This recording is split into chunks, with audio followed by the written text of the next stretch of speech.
What is going on, ladies and gentlemen? There's probably not many people in here right now listening to me, but if you guys are here right now, congratulations. You guys are a part of our Discord, and this is something I just started tonight. I had an idea last week I was going to do this, but if you guys are listening in right now, kudos. It's kind of like a small perk to our VGX Heroes Discord. I just made this link unlisted right now. I'm going to do a quick market overview before we get into the VGX Heroes Education AMA starting in about 10 minutes or so. Do a quick market overview. So I did share this link to our Discord channel.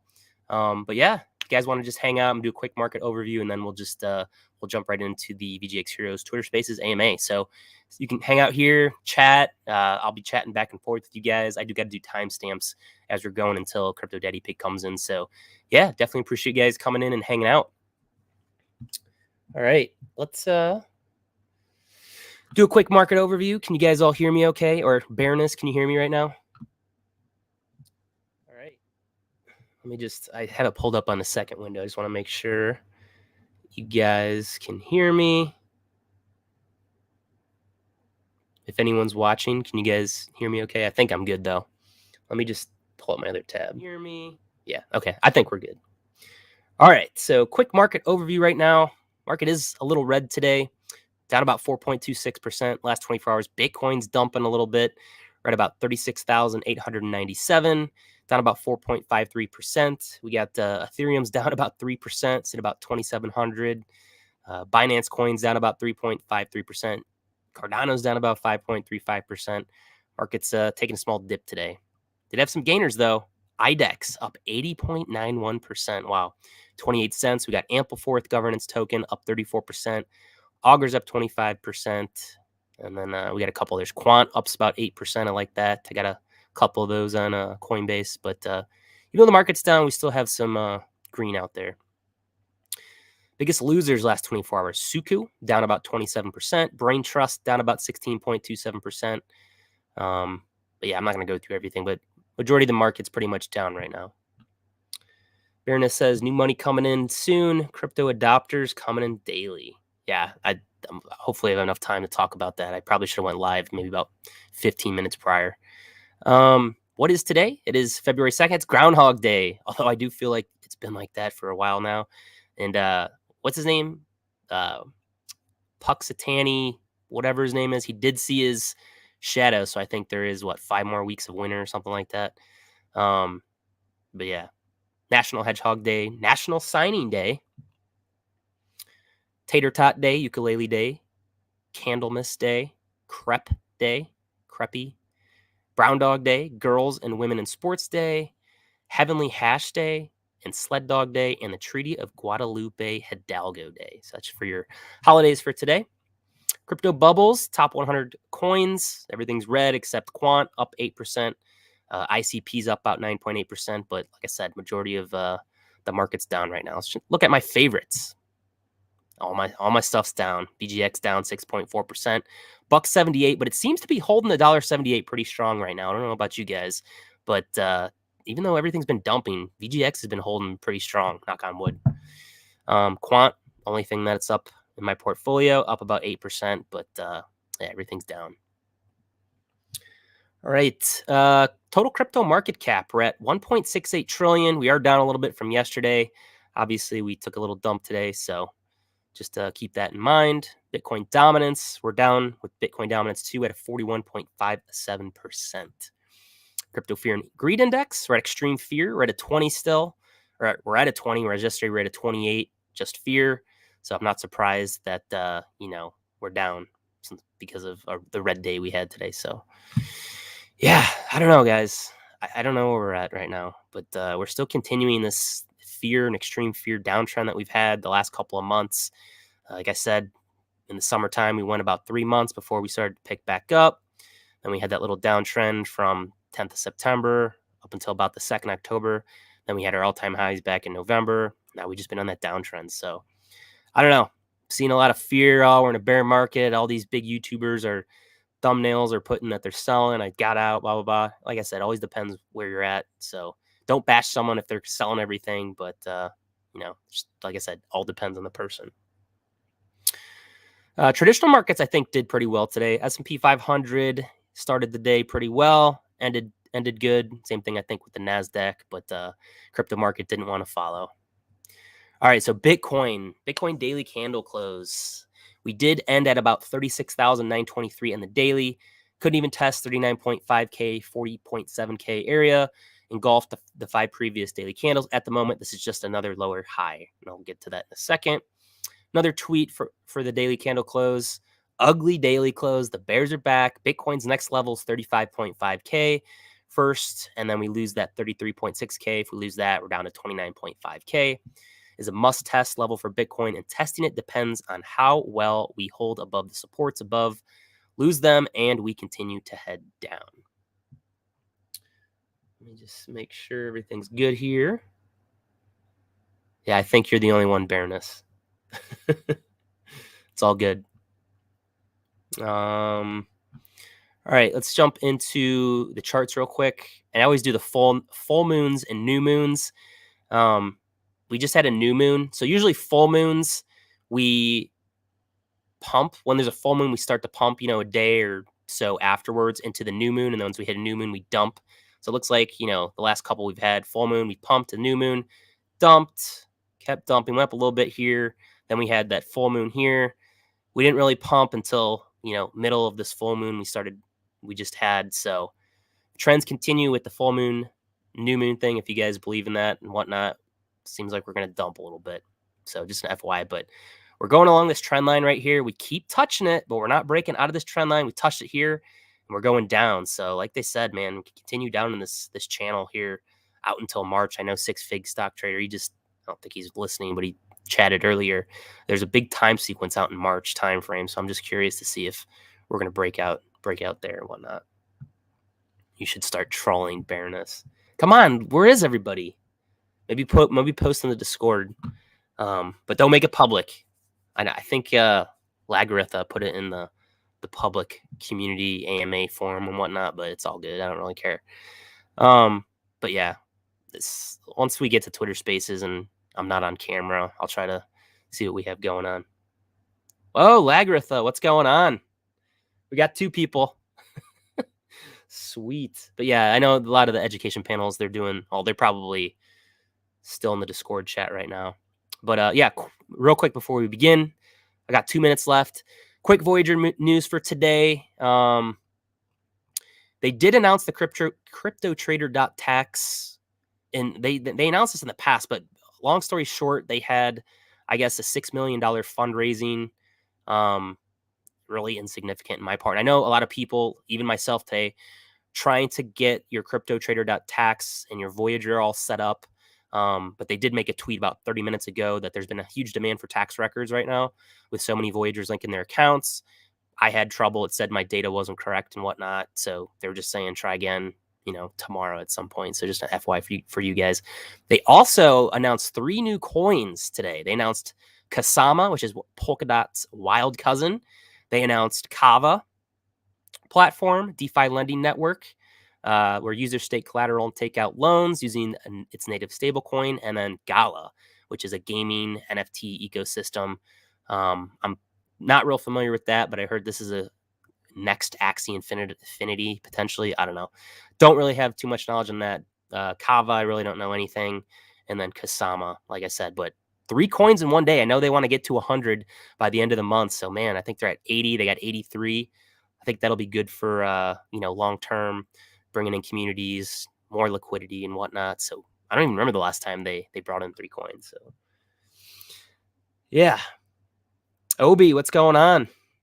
Can't wait for the debit card. Me neither. So like I said, guys, if you guys are here, you probably are here because you're VGX heroes. This is just something new I'm trying out. I posted it in the Discord. It's kind of like a perk for just exclusivity for you guys. So we'll just try it out. And then obviously after the Twitter Spaces, I will make this public once I get the timestamps in. So looks like we got about 1 minute till 8 o'clock. I'm going to try to pull it up. I had issues last time pulling up the heroes, the audio. So I might have to pull up Microsoft Edge for whatever reason. And I've had this happen before, but let me just see. Are they live right now? I just keep refreshing it. So let me just pull it up on my phone. I like to pull it up on my phone as well. And there is a delay from Twitter Spaces on my phone from my computer, but it's only a couple seconds. Just FYI, if you are listening in on the desktop version and whatnot, or on my live stream. All right, so I think they went live. I don't see anything. Okay, let me just refresh it. Try to pull up the audio, and then yeah, that's pretty much it. So yeah, just feel free to shoot the S in the comments here, and maybe if there is questions, someone can relay it to the Twitter Spaces.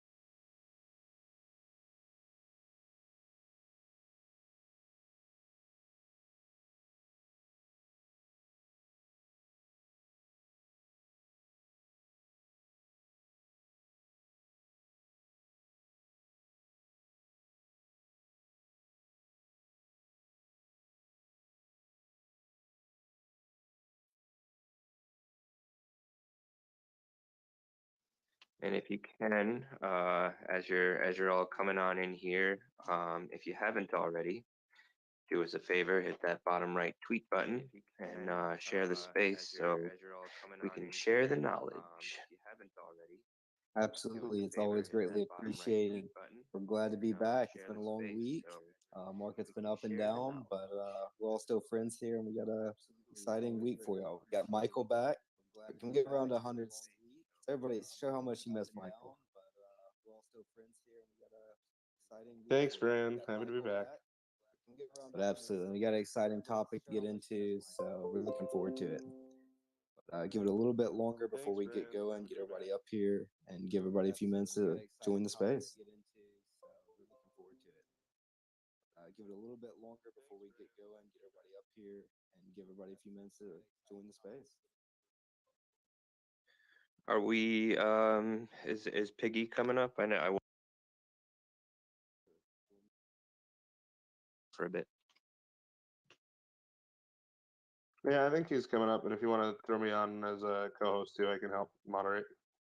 Sounds good.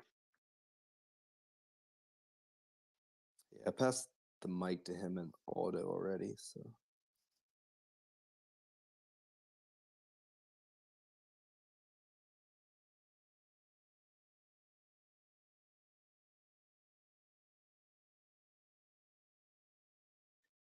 I'm excited to do something a little different tonight, so this will be nice. Yeah, so we'll go ahead, get to it. So before we get to the introduction, tonight we're gonna have a more structured conversation going. It's gonna be a lot more panel heavy, but absolutely feel free to request and hop up if there's anything you want to add. But we can get to the introduction. Sun Tzu, say hello. What's up, everybody? BJX Hero Sun Tzu. I do stuff with social media and analyzing and button pressing and lots of fun things. Started with the heroes, a while back. Met a lot of cool people. Still here, and happy to bring you guys these spaces. Appreciate you as always. You kill it on the social media pages and everything you do on Discord. So we greatly appreciate it. Floki, what's going on, my friend? What's going on, Pepe?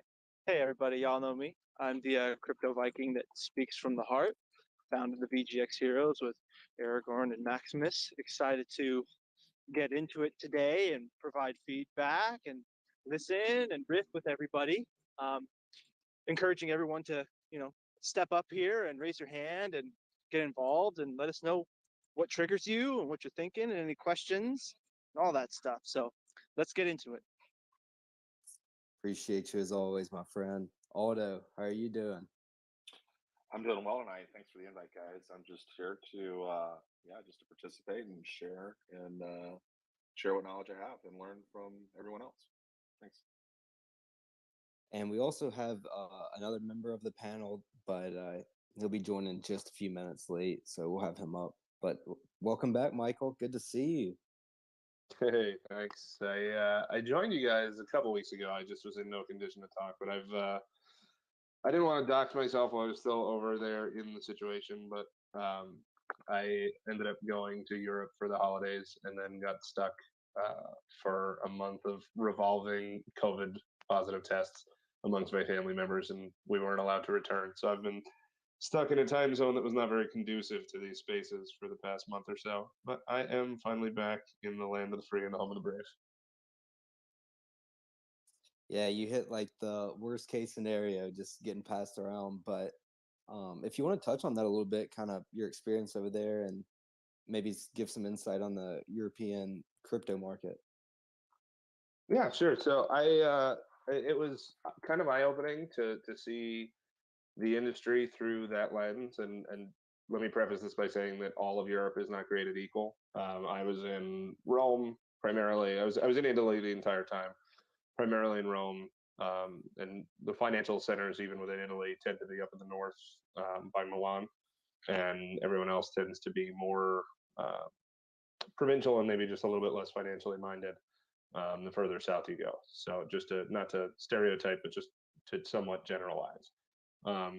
But that being said, I mean, I found that to whatever extent I felt like we were getting close to the early adopters part of the curve, my time over there, looking at it through a lens that was a little bit less American, made me feel like we are far earlier than any of us recognize, which is a double-edged sword. It's both good and bad. It means that for anybody that perhaps thinks that Europe means flipping a light switch to mass adoption, that might be a little bit cart before the horse. But it also means that for anybody that feels like, I missed all the adoption part of the curve, or I missed all the big returns, I don't think that we have even scratched the surface of what adoption looks like. So to some extent, I was pleasantly surprised in the level of interest from some of the folks that are what I would consider your normal average citizens. I was also somewhat disappointed to find that like large national booksellers within Italy have outlawed and forbidden selling content on anything in the cryptocurrency space, which was a pretty big kind of kick in the pants, and something that I've dealt with personally. The majority of my family does live in Italy and does not speak English, so I have been kind of orange pilling people in my family for a couple of years now, and it's a constant struggle because there is no reliable content in language. And I think that we somewhat lose sight of that, being, I know that these spaces reach people all around the world, but if we're being honest, the majority of our audience is in the United States and has a purely American view on the industry. So it's really hard to not have any in-language content that reaches there reliably, and then also have it be outlawed for translations of, for example, the Bitcoin standard to be sold in major national booksellers that kind of have a monopoly on what people have access to over there. So I see some definite obstacles to adoption over there. Not that anything is insurmountable, but GDPR over there is a bitch. It's much more. It makes KYC look like a breeze, and there's little aspects of that, but you see some threads of things that could kind of develop into something bigger. So I was in when we were quarantined, to the point that most of my family had COVID when I didn't have COVID yet, and I was still the only person that could actually leave the house. I came across a bar, which in Italy is really more of a coffee shop than what you would think of as far as like an alcohol related bar. And it's just it's a cultural part of life there, but it was called Coin Bar, and it caught my attention. And sure enough, it's actually a physical brick and mortar cryptocurrency exchange, because there's not a lot of access there. They pretty much rely on either crypto.com or Coinbase, both of which are incredibly difficult to engage with and get yourself onboarded to. The GDPR process is a week plus before you really get onboarded and can actually transact, and then funding your account comes with other risks of having your bank accounts closed. So it's really not very retail friendly over there yet. But yet they had this coin bar that was a physical brick and mortar exchange built into a bar that would also be a perfect space and venue for like local meetups and educational kind of just meet and greets. So there's still signs of life where it's kind of like, it reminded me when I went to Hawaii and you see like the signs of life, like little plants sprouting from the lava where it looks like everything should be dead. You know, there's a lot of factors that are going against the crypto space over there, yet there's still signs of life that are finding a way to proliferate over there. So I did come across a handful of Bitcoin ATMs. You know, that coin bar that was finding a way to make it a face-to-face experience where you can learn and kind of get past some of your skepticism and find an easy entrance point and on-ramp. There's definitely some signs of life, but it's not turnkey and it's not very user-friendly yet. So I think that that impacted me a couple ways. It somewhat pumped the brakes on some immediate expectations, but also made me feel like there's more upside because we are not as adopted yet as I think many of us feel. Yeah, I have a absolutely. question for you. I have a question for you, Michael. You know, you're telling us that it may not be as ahead as we thought, but is there anything that they are ahead of in terms of what you're experienced here in the States? Is there any small little parts of their system that you'd say, oh, maybe they are ahead of us in that aspect, or is there really nothing? So no, I think that's a good question. So I think that I guess suffice it to say, the Bitcoiner in me was disappointed. But as far as crypto as a whole, the one way that they've really embraced the concept that seems to be proliferating quite well is via sports, especially big national sports like soccer, which is really, you've got soccer and Formula One over there, and that's pretty much it.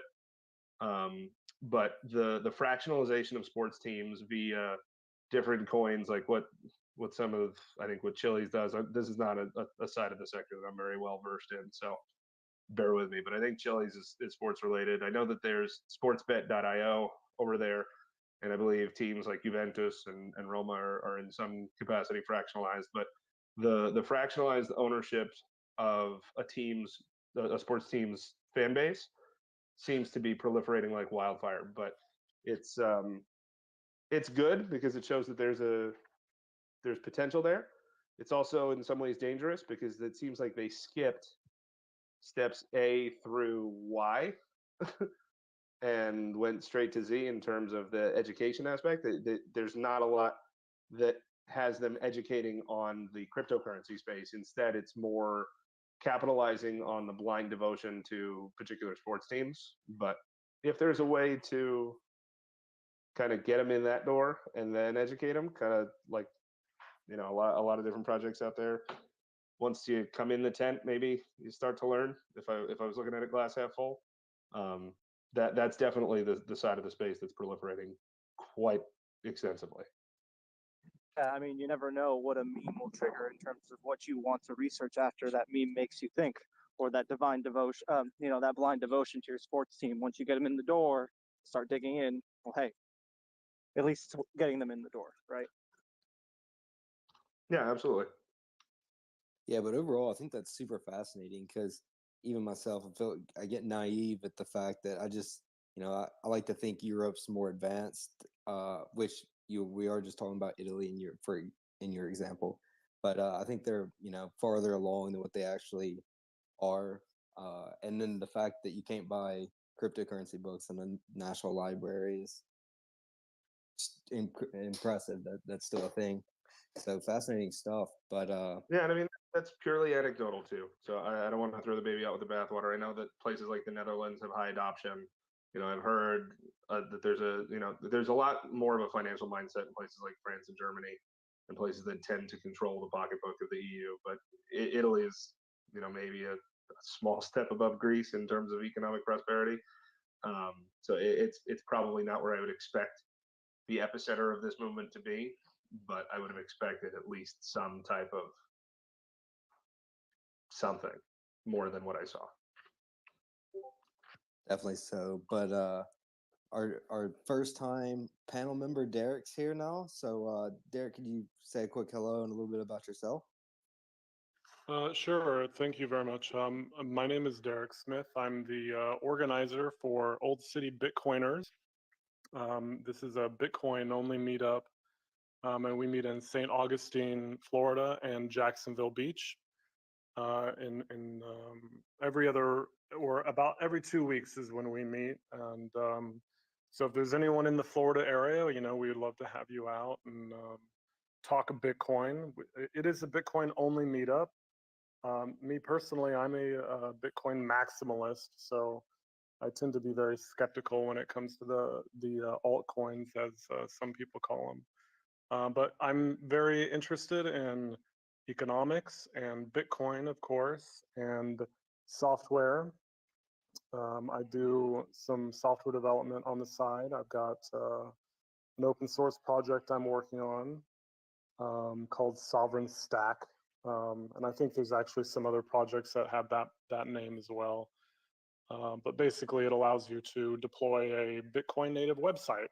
And so if you're interested in that, maybe check out that website. But having said that, I'm really excited to kind of address some of the questions potentially tonight, and hope we have a good event. Yeah, and we appreciate you being here and your time, and we can kind of get right into it, kind of tying along to the upside and what we can look forward to. Our topic for tonight, if you want to get into time preference and the difference in high time and low time.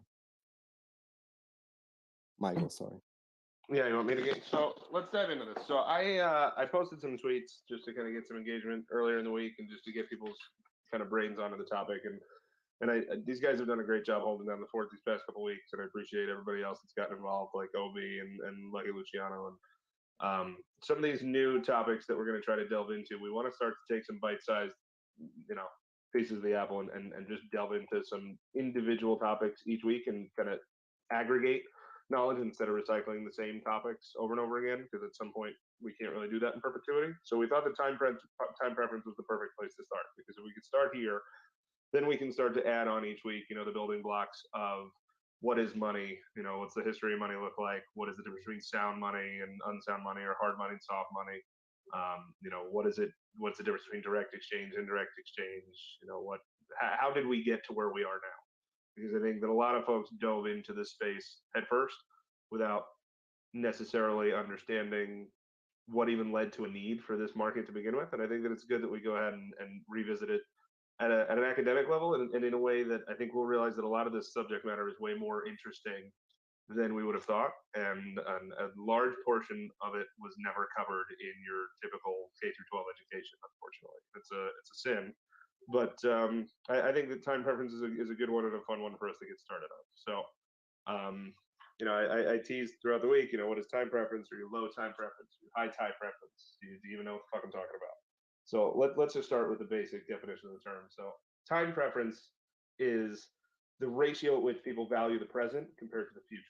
So are you willing to discount future success or pleasure or gratification because you need it immediately, or are you willing to discount, or vice versa? So are you going to prioritize the present at the expense of the future, or are you willing to delay gratification in the interest of having more future success than you would presently? So, just some basic concepts. If you're low time preference, then you put low value on the present, low sense of urgency, because you are willing to delay gratification in anticipation of higher return in the future.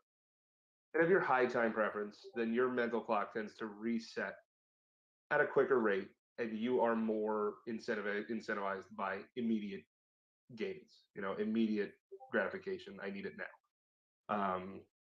And there isn't a necessary right or wrong answer. This isn't us as life coaches trying to say, you need to be low time preference or you need to be high time preference. But I think it's a concept that most people don't understand it's even a thing. And I think that once you understand it at the base level, you start to maybe question your decision making in your own life a little bit. And it could be at the financial level, it could be at the personal level, it could be at the emotional level. But to get back to the root of it all, animals by nature have very high time preference. So at an animalistic level, you are designed to be high time preference. Think of an animal. There are very few animals that build any kind of nest or home or structure that is intended to live more than the night that they need to sleep in it. There's not a whole lot of long-term structures that have been built by animals. They in general, most animals don't store food for extended periods of time. So the true animalistic nature that is high time preference is, catch, kill, eat, repeat. Catch, kill, eat, repeat. But where do we start to veer off of that path? Where is the bifurcation between animals and humans? And well, animals and humans both hunt to eat, for example, but humans somewhere along the way decided that you could actually invest time in making tools to hunt. And if you invested some of the time that you would have spent hunting into making the tools, then you can increase the yield and the volume of the food that you would hunt later. And this is essentially at a very animalistic level, the root of the concept of time preference. So, am I going to hunt all day for whatever I can kill with my bare hands, or is it going to be more fruitful for me to take the risk of trying to create a tool or a device or something along those lines that could then produce more yield in the future? So, am I willing to waste some of the short-term present for the future? There's a ton of factors that go into that, though, and we'll get into some of those as well. So a lot of it can be situational to the person. A lot of it can depend on the age of the person. You may have a different view on time preference when it comes to your finances than you do when it comes to your health, when it comes to your relationships. You also may have different time preference when you're 20 than you do when you're 30, 40, and 80. Someone who's 20 has the ability to look low time preference at most things, because if you didn't cash in on gratification immediately, you're likely to have umpteen million more opportunities to cash in on that opportunity. But if you're 95 and your clock is ticking, you probably can't then think with low time preference like, oh, I'll get to it next year or in 10 years. You may not have that time to work with. So it is definitely a spectrum and it's a scale, but it's something that I thought that our panel would be good to delve into and talk about, some of the examples of time preference in our personal lives, time preference as it applies to our investments, time preference too as it applies to civilizations. I'll give you an example from a civilization perspective as it ties into money, because to me there's three facets to this. There's the personal, there's the civilization level, and then there's the economic level. But at a civilization level, if you are in a trade and you do that trade all day to produce as much as you can sell to your neighbor, that's essentially living on a one-day cycle. That would be high time preference. Every day I wake up and I make pizzas, and I make enough pizzas to feed the people that I could sell them to today. That's my cycle. That's my life cycle, right? So in my head, I rotate on a high time preference one-day cycle. But if I have a monetary means of protecting my value for the energy that I expend into the future, then maybe I can consider a calculated risk where I risk in an investment in somewhat kind of mechanizing the process. So better ovens that can hold more pizzas, transportation vehicles to deliver it to a farther radius, increasing my audience size of who I could sell to. These are all things that require a trade-off of time, expense, and investment. And it's going to be at a personal level to decide whether or not that's worth it for me to do. So maybe I risk some of my time today that I could have spent making pizzas and some of my immediate money in my pocket to mechanize the process. And then I have maybe 2 pizzerias and then a chain and then a delivery service. And now I've extended my reach, but I've increased my daily productivity after time, not immediately, but after time, in a way that I could have never done had I just lather, rinse, repeated my one-day cycle. And what does that give me the ability to do? It gives me the ability to generate generational wealth.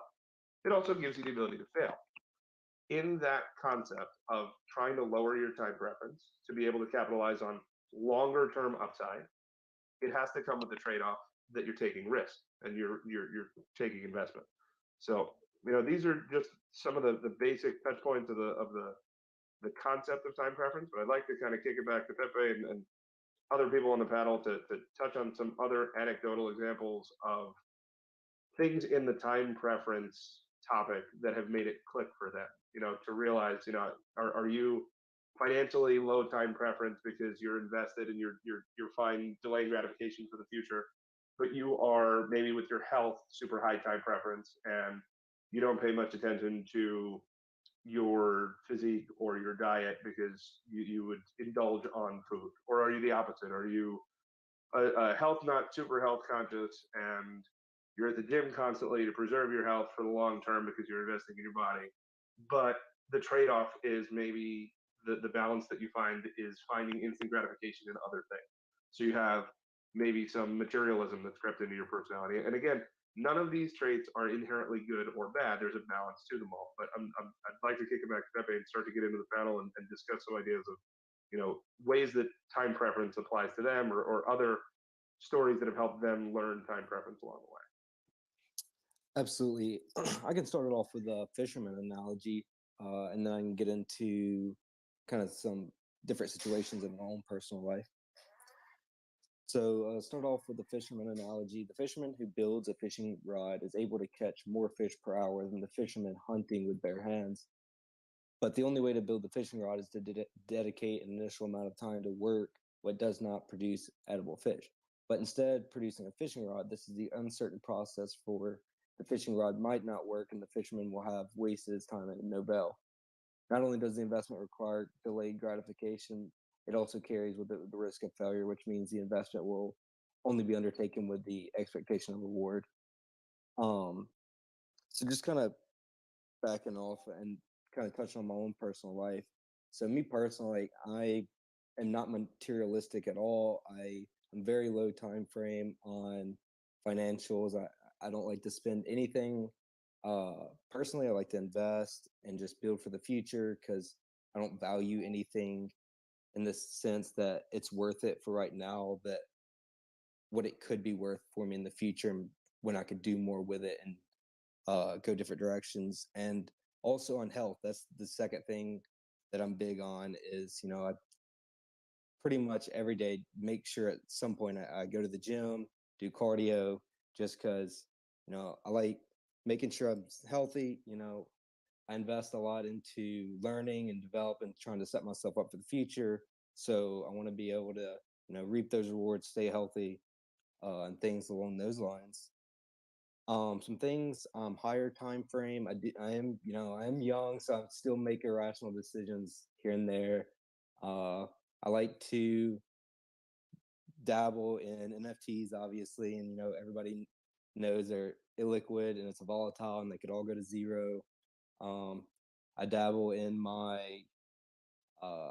more high risk coins and things like that. So it's definitely a conversation that you're not all or one. There, you lean different directions. So if anybody else wants to pick it up from there, Floki, or Aldo, you want to go up?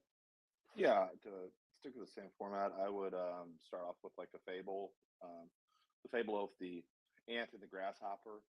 The ant worked, all spring, summer, and fall to prepare for the winter, while the grasshopper wasted his time and just enjoyed the good weather and made no preparations.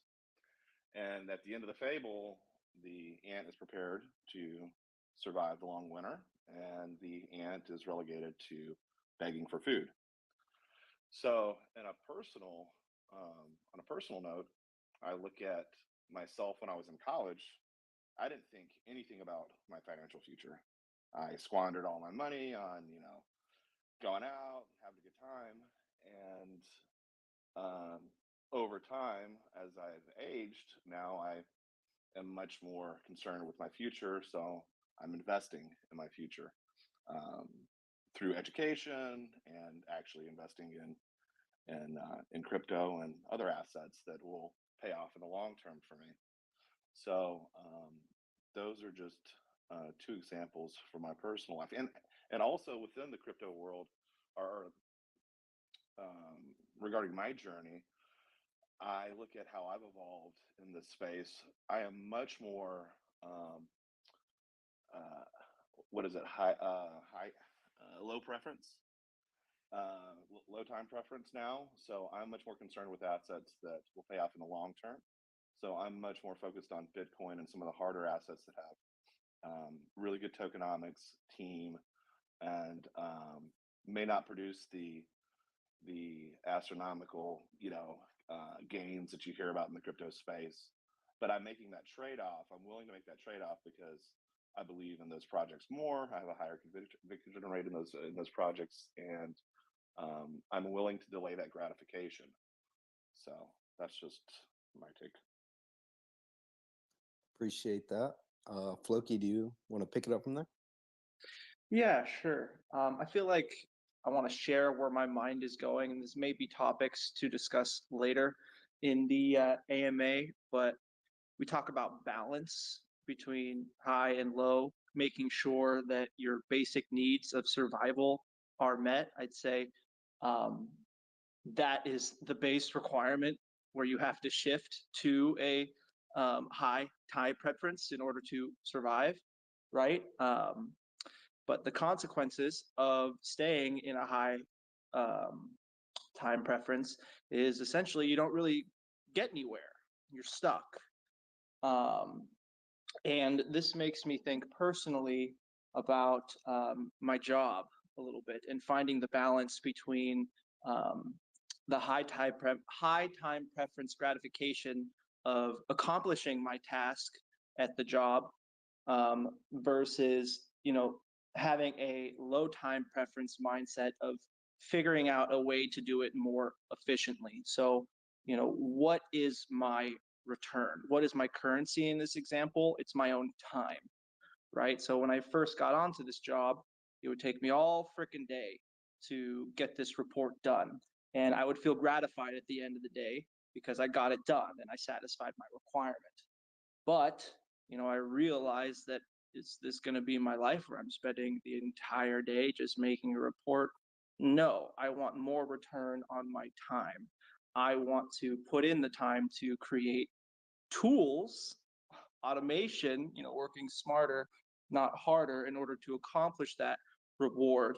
And I think executing the low time preference strategy is also something to consider. What are the consequences of sticking with a low time preference strategy, but it fails, right? And then all of a sudden you got nowhere. So from like a programming perspective, you could put all this time into your code and still not get anywhere. And you're like, even though I'm trying to achieve this low time preference reward, I still feel like I've gotten nowhere. So I think the consequences of staying in a low time preference all the time is something to consider and maybe talk about, which makes me think of sprints, right?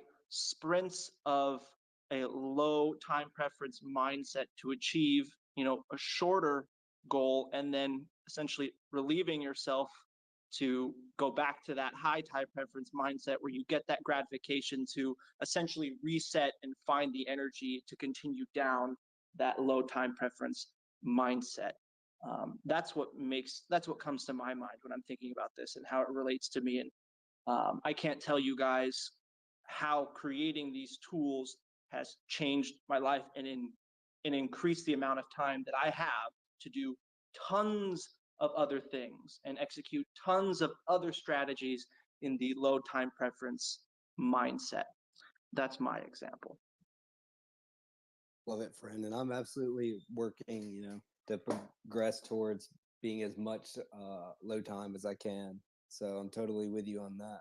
But I'd like to kick it over to you now, Derek. Maybe get more of a economic side to time preference.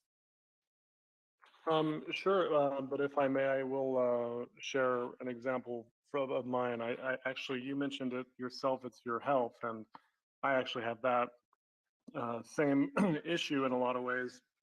So in the last 4 or 5 years, I've kind of become hyper aware of, all of the poisons basically that are in the food supply. And most people, they just go about their days and they buy the McDonald's and the Taco Bell, and they eat it without knowing really what effect it might have on their long-term health.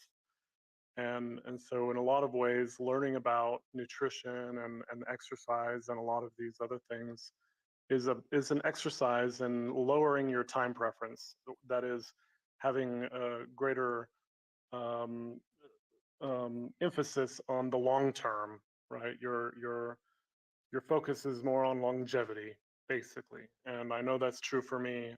In terms of nutrition, now of course I have issues, like we all do, but I like to binge on ice cream once in a while, and these are things that you got to work on individually, and all of these things, like all value, is subjective, and we have to decide for ourselves, based on our own particular circumstances in life, whether or not we're able to lower our time preference, if that is in fact a goal that we need to do, we need to achieve. With regard to the economics, I think there's an important consideration in that basically with human beings, humans act, right? That's kind of the economic axiom of Misesian economics. And one of the corollaries of that is that every action that we undertake necessarily comes with a foregone action that we could have taken. So if we go to the movie, from 3 o'clock to 6 o'clock in the afternoon, we necessarily cannot do something else during that time. And so, in other words, all our actions, there are basically trade-offs throughout life, and so as we pursue life, we have to make these decisions, and hopefully you're making these decisions such that in the end you're happy. I think that's ultimately the goal. For me it is anyway. I just want to be happy. I want the people around me to be happy. I don't want to live in Venezuela, for example, where everyone is, just trying to figure out when their next meal is going to be there. So, it's just important that we make these decisions in our own self-interest, and at least for me, it's to pursue our own happiness.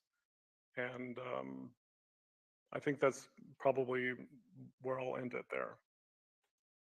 Absolutely, I appreciate it. Crypto Daddy Pig or Sun Tzu, do you all have anything you want to share?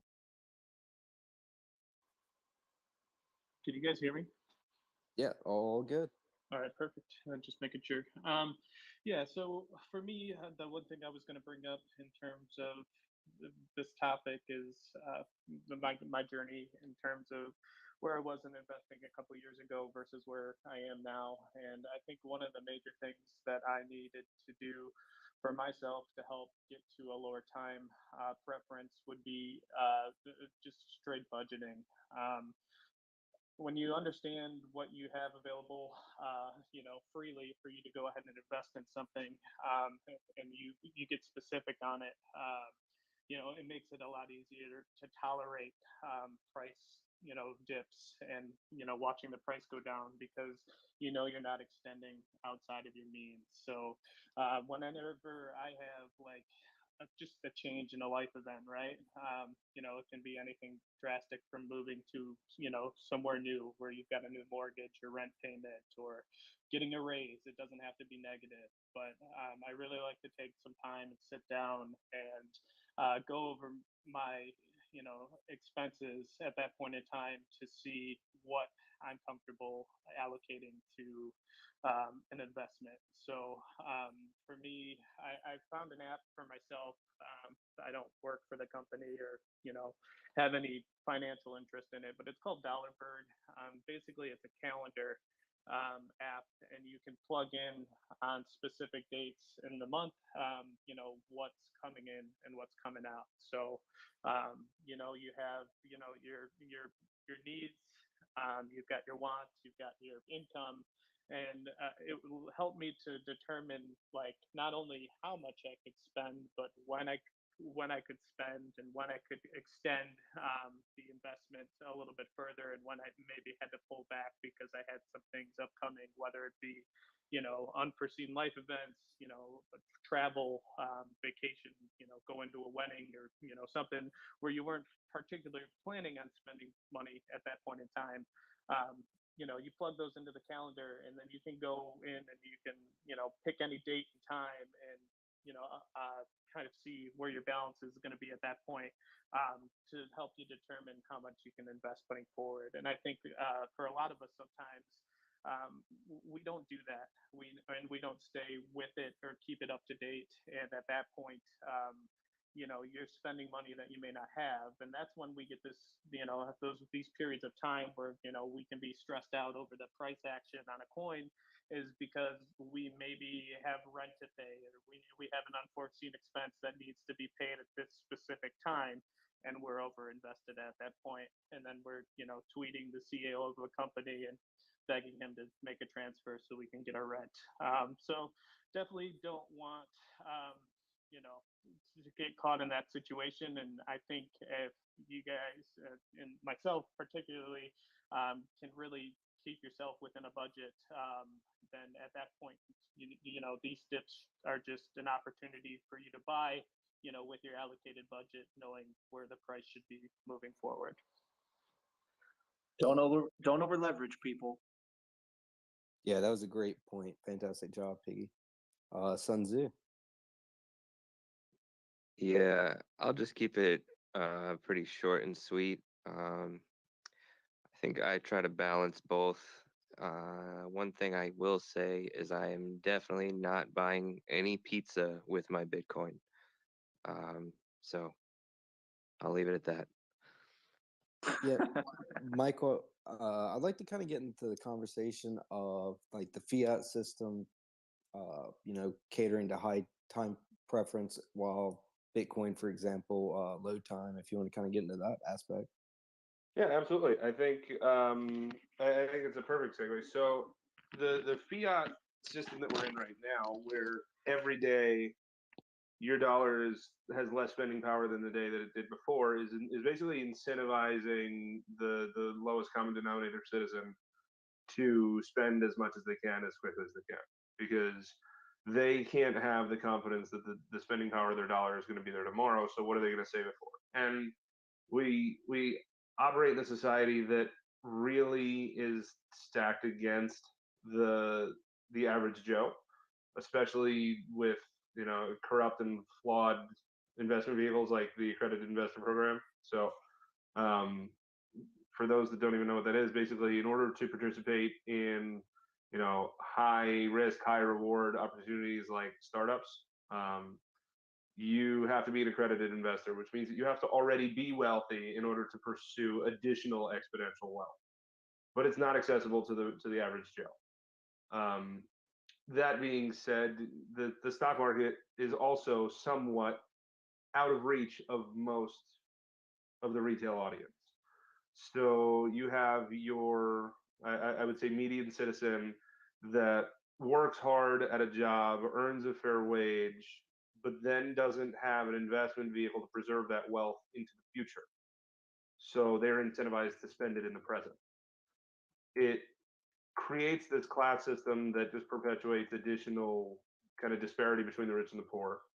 And it just gets worse and worse and worse over time. So that's where, I at a fundamental level, I'm a Bitcoiner, and I don't really engage in much of the altcoin conversation, because to me it's more of a philosophical question than an investment one. And it boils down to just the scarcity of supply of Bitcoin, the fact that it's decentralized and is not at the mercy of any kind of fiat system. But the fiat system currently is, whoever has the deepest pockets writes the rules, and that's a lot of what bothers me about the altcoin market. So I don't really get into the tribalism in terms of altcoins from this does this better, or this is the transactions per second or throughput, or any of the hills that people choose to die on at a technical level. For me, it's more of a, especially proof of stake versus proof of work. As you get into proof of stake, to me, it just too closely resembles the current fiat system of, he who has the biggest bag writes the rules, or determines the truth, is probably the most accurate portion of it. So not to veer too far into the cryptocurrency side of the question, just pure fiat and how it incentivizes or disincentivizes different time preferences. It ultimately boils down to what opportunities you have to preserve the spending power of your fiat or wealth in any format into the future. And if you don't have any kind of mechanism to invest that fiat, and it's literally sitting in cash, then you are just bleeding. You are bleeding out spending power from in perpetuity from now until forever. You know, and there's nothing more evident of that than going to the website WTF happened in 1971 and seeing all of the societal impacts of truly deviating from the gold standard and fully just unabashedly double fisting fiat, because that's essentially what we've done since 1971. So you see the complete decline in the spending power of the dollar. But if you have this fiat dollar in your pocket and you can't necessarily rely on its ability to have spending power 10 years from now, 20 years from now, 100 years from now, then you're incentivized to spend it now, because at least then you get a material good or a material pleasure from the expenditure of that fiat dollar now. And in large part, the system is designed to incentivize that. You know, that's the backbone of Keynesian economics. Is nobody really worry about when the bill is coming. Just spend as much as you can and hope that you die before anybody comes with the check. And to me, it's a completely backwards way of looking at life. But I think that, you know, something else that I think we should delve into on the panel, and I'd be curious to just go around the room and get everybody else's take on it. But everybody's personal time preference is likely crafted from a mix of their culture and their life experience, their personal situation. So it's very easy in a developed first world country with opportunity to choose your time preference. But many of us that are even here in the United States only came here because we were evading places where the choice of your time preference really wasn't at your own discretion. You know, I'm personally from an immigrant family that obviously came from Italy. At this point, I've doxed myself enough to probably make that obvious.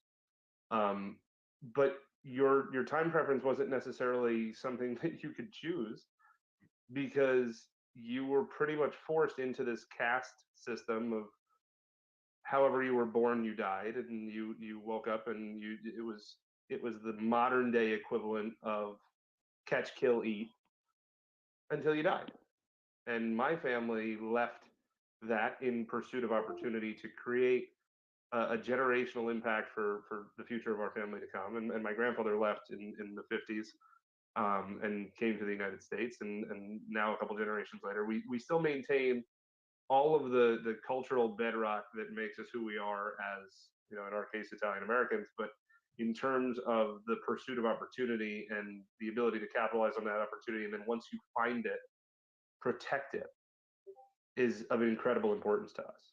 So as far as what has led to my foundation and being, I'm so far off the spectrum, it's not even funny in terms of low time preference, because I could care less if anything that I've ever invested my capital into is realized in my lifetime. I could drop dead before any of it's realized, and I'm perfectly content with that.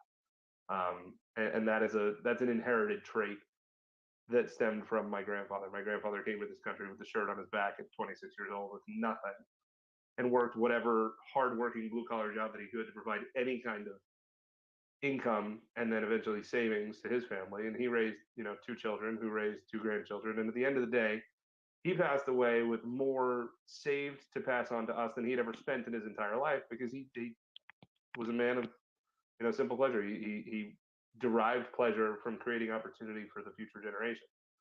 So he never needed to spend a nickel of anything that he ever earned in his entire lifetime. And in fact, he never did. And much in the same way, I'm kind of in that same boat. So I do have some material pleasures in my life, and some ways in which I've spent money to essentially trade it for time. So I'm a big fan of the concept that, you know, Anthony Pompliano and a couple of these other guys circulate, called time billionaires. You know, there's a certain age in your life where you have 1 billion seconds left, and it is the only asset that you truly cannot replace, earn, or add to your stack.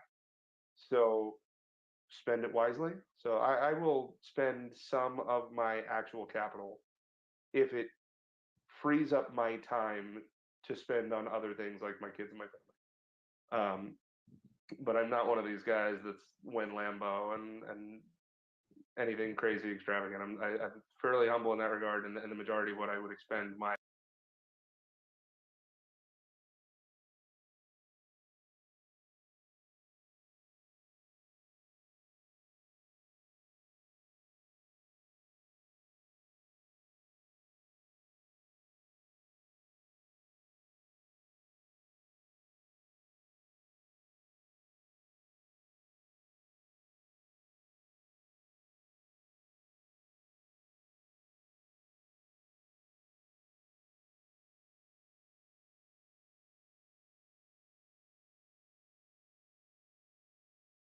luxury of even considering time preference. At that point, every day is an act of survival, and in an act of survival, you really can't participate in the evolution of time preference. You at that point honestly are reduced to your animalistic impulses, which is high time preference, and that's it. Um, so it's something that we take for granted here. But I'd like to go around and just kind of get everybody else's take of what kind of formed the foundation of how you look at time preference now that we've kind of elucidated what the concept is. I'll go ahead and kick things off. I'll start with my influence for low time preference, and it's been very ingrained in my family to, father's side is put your head down, work hard towards the future, right? Put in the time now to secure your time in the future. Um, and on my mother's side, it was all about education and college and, doing what you have to do now to have a prosperous life in the future. And it was pretty old school. It was like, you're going to get this shit done, son, or you're going to be a bum. What's it going to be? It's your choice. Very hardcore, but always full of love. And the imagery that comes to mind is, every Sunday, my grandfather would come over and have pancakes. We would do our thing as a family, and then him and my dad would disappear into their office, and my grandfather was actually teaching my father how stock market worked and investments and all that stuff. So I was constantly exposed to that ritually. That was just the culture that I was brought up in. That was, I had the luxury of having that. And similar story to you, Michael, it's all about passing on that generational wealth. That has always been the narrative of my family, is take the pieces of the cards that you're dealt now and create more for the future. So that's always been really ingrained in me. And not to get personal here, but the influence for high time preference happened at a young age for me when my mother passed. That finality of death made me realize how important it was to live in the present and to have fun. So it's two very, very different conflicting views where I ended up was, stick in the low time preference mindset, but when you switch to that high preference mindset, make it worth it. Make sure you're not wasting that on something stupid or small. Make sure it's significant and personal. Yeah, that's my example. Yeah, fantastic stuff, and I'll pick it up from there. So I think I'm really fortunate in how I got my perspective in life. So I'm from North Louisiana. I grew up in a really rural, pretty poor area in Louisiana. But my dad was a financial advisor, and from an early age, I saw invest, and he was extremely stingy. And along with this, let me backtrack a little bit. My family around my parents was mostly all poor, so I got to experience firsthand kind of poor management of their funds. Kind of the life of just the rat race and just spinning in circles to never accomplish much. So my dad was is a financial advisor, and I just learned investing, and he was extremely stingy. So I just saw what that long or the low time frame, thinking long term, what it can do for you in the future, because we never lived above our means. And my dad even bought a new car, and it's very Louisiana, but we started selling firewood. We had a forest fire house, and my dad was a very hard worker, and he made me and my brother work very hard from very early age, splitting firewood, cutting down trees, loading logs and stuff. So I got to experience firsthand kind of both sides of the spectrum, and thinking long term and a low time preference, what it can do for you in the future. So that's kind of how I got into investing, and always seeking to learn more while I'm young, just to kind of maximize and set myself up for the long term.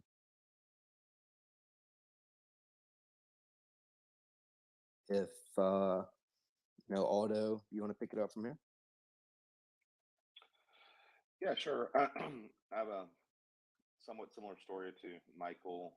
My dad was first generation born here, so it's kind of the immigrant story, which is all about like at first assimilation and then, um, you know, bringing yourself up from your bootstraps. And so that was kind of the story um, that I was born into. My dad was a blue collar guy. He was a fireman and a construction worker who eventually owned his own business and built houses. He was a home builder. So I mean, just growing up with a dad that worked two jobs, and I mean, I can't tell you how many Christmases he was never there because he was working overtime to provide for the family and to set us up for the future. But I would say that the what sticks out in my mind the most was that both he and my mother came from hardworking yet broken homes, and the primary objective that they had was to leave a better future for their children. Neither one of them went to college, so for them it was a big deal for me and my brother to go to college and become quote unquote successful. So from both of them and both sides of my family, I learned like work ethic, a strong work ethic. And from my grandmother, I definitely saw like the low time preference. She was a very successful woman that was born in 1930. Was one of the first women to like get a law degree in Georgia, which is like a big deal. She did like in I think it was like the late 40s, early 50s.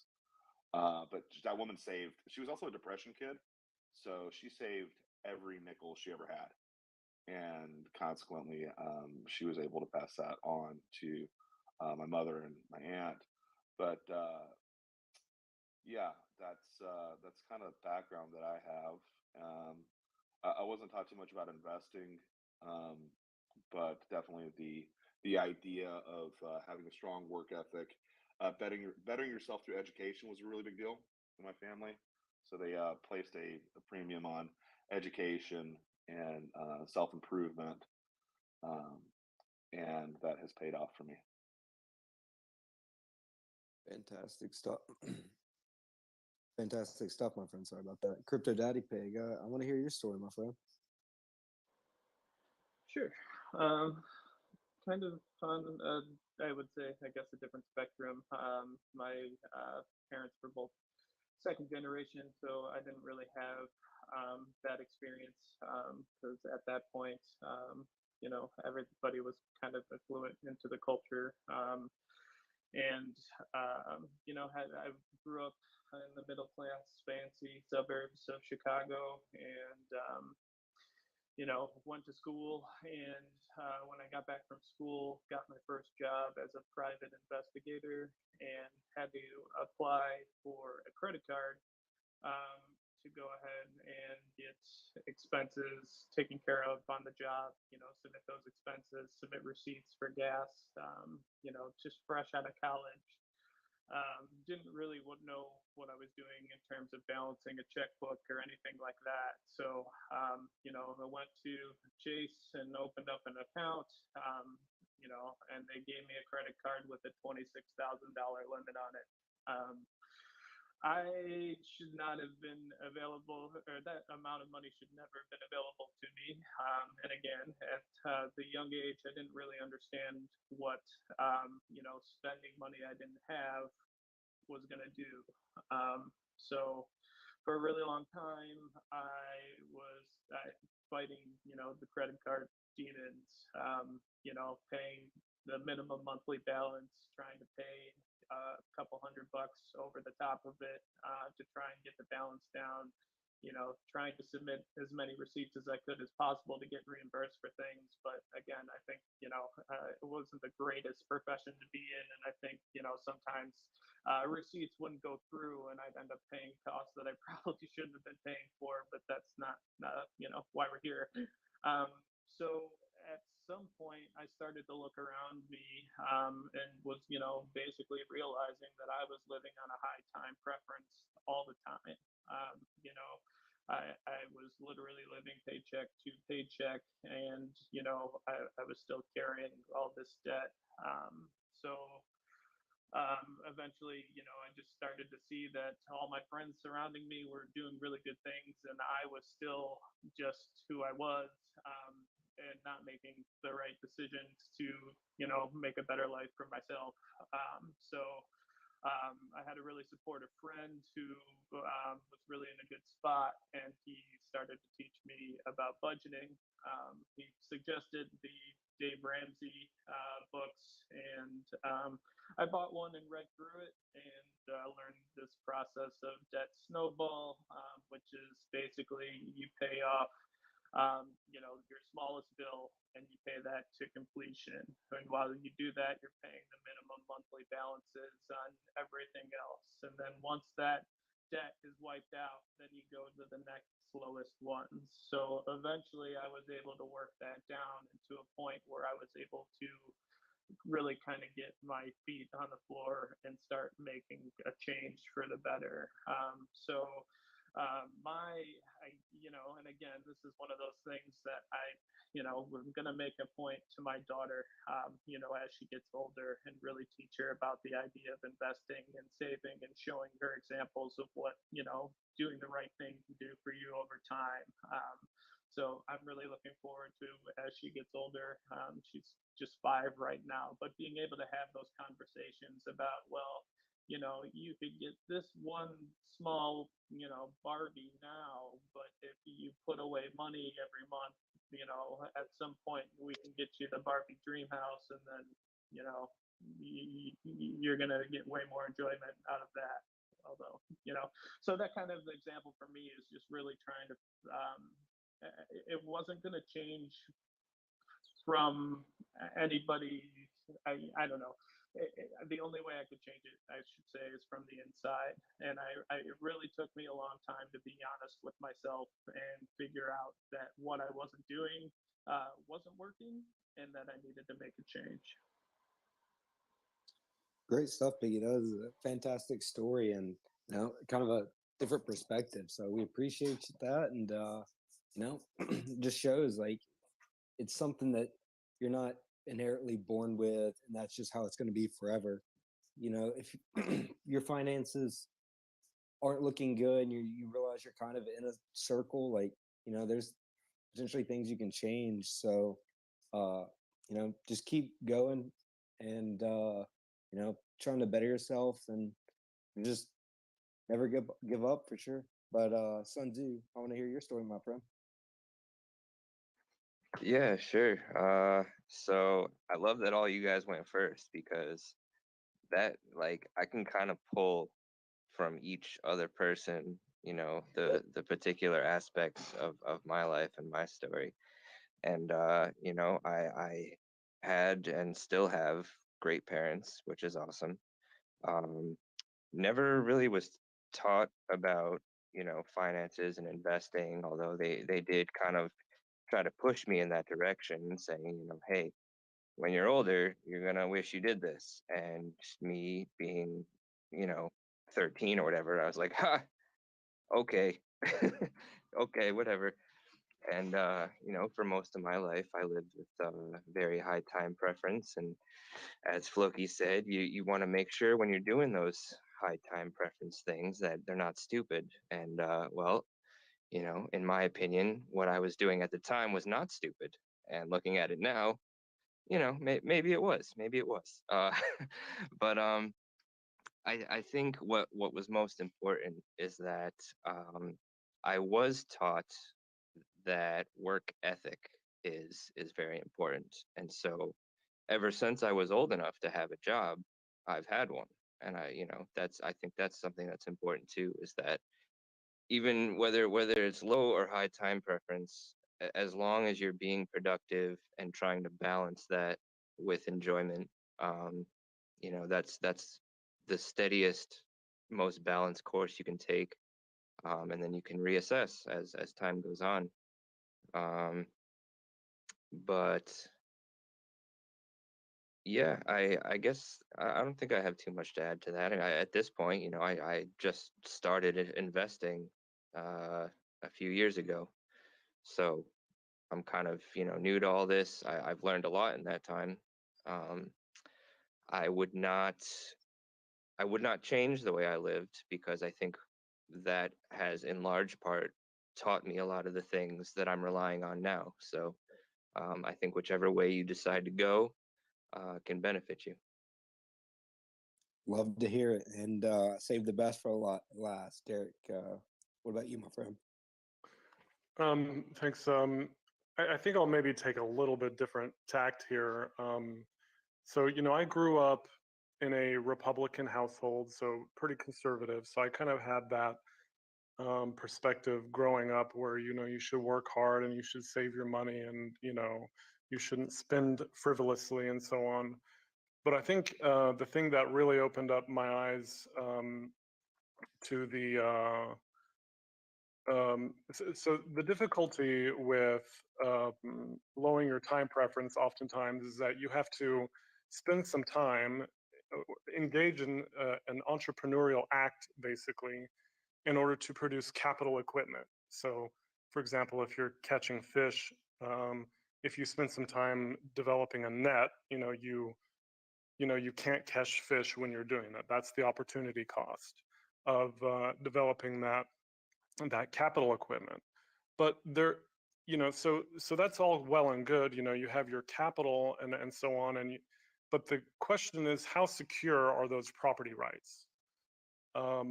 Are you going to be able to keep that net in perpetuity? Or are you going to be able to trade it if you want to for something else that you value? And so the biggest thing for me is when I graduated college, I actually went to go work for the government. And when I, working there, I saw a tremendous amount of waste. And, it kind of radicalized me in a certain way. And I came to the conclusion basically that, government is there in many ways, like private criminals, to violate your property rights. And so when you're considering lowering your time preference, whether that has to be with your long-term savings or maybe you're investing in a house or something like that, you really do have to ask the question, how secure are your property rights? Because the fulfillment of your lowered time preference or that ability to enjoy the fruits of your labor in the long term really does depend on the ability for you to secure those property rights over that period of time. And so that's of course what's so great about Bitcoin in many ways, is because it is a system that is inviolable to government in many ways. They can't debase it. It's much harder for them to tax it, which in my view is theft. So in the monetary realm anyway, Bitcoin is really a major solution in terms of achieving your long-term goals.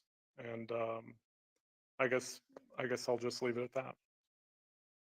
Yeah, and just kind of tying on to that, even the principles of Bitcoin, it's the mentality of, buy as much as you can and don't spend it. Like you want to accumulate as much Bitcoin as possible.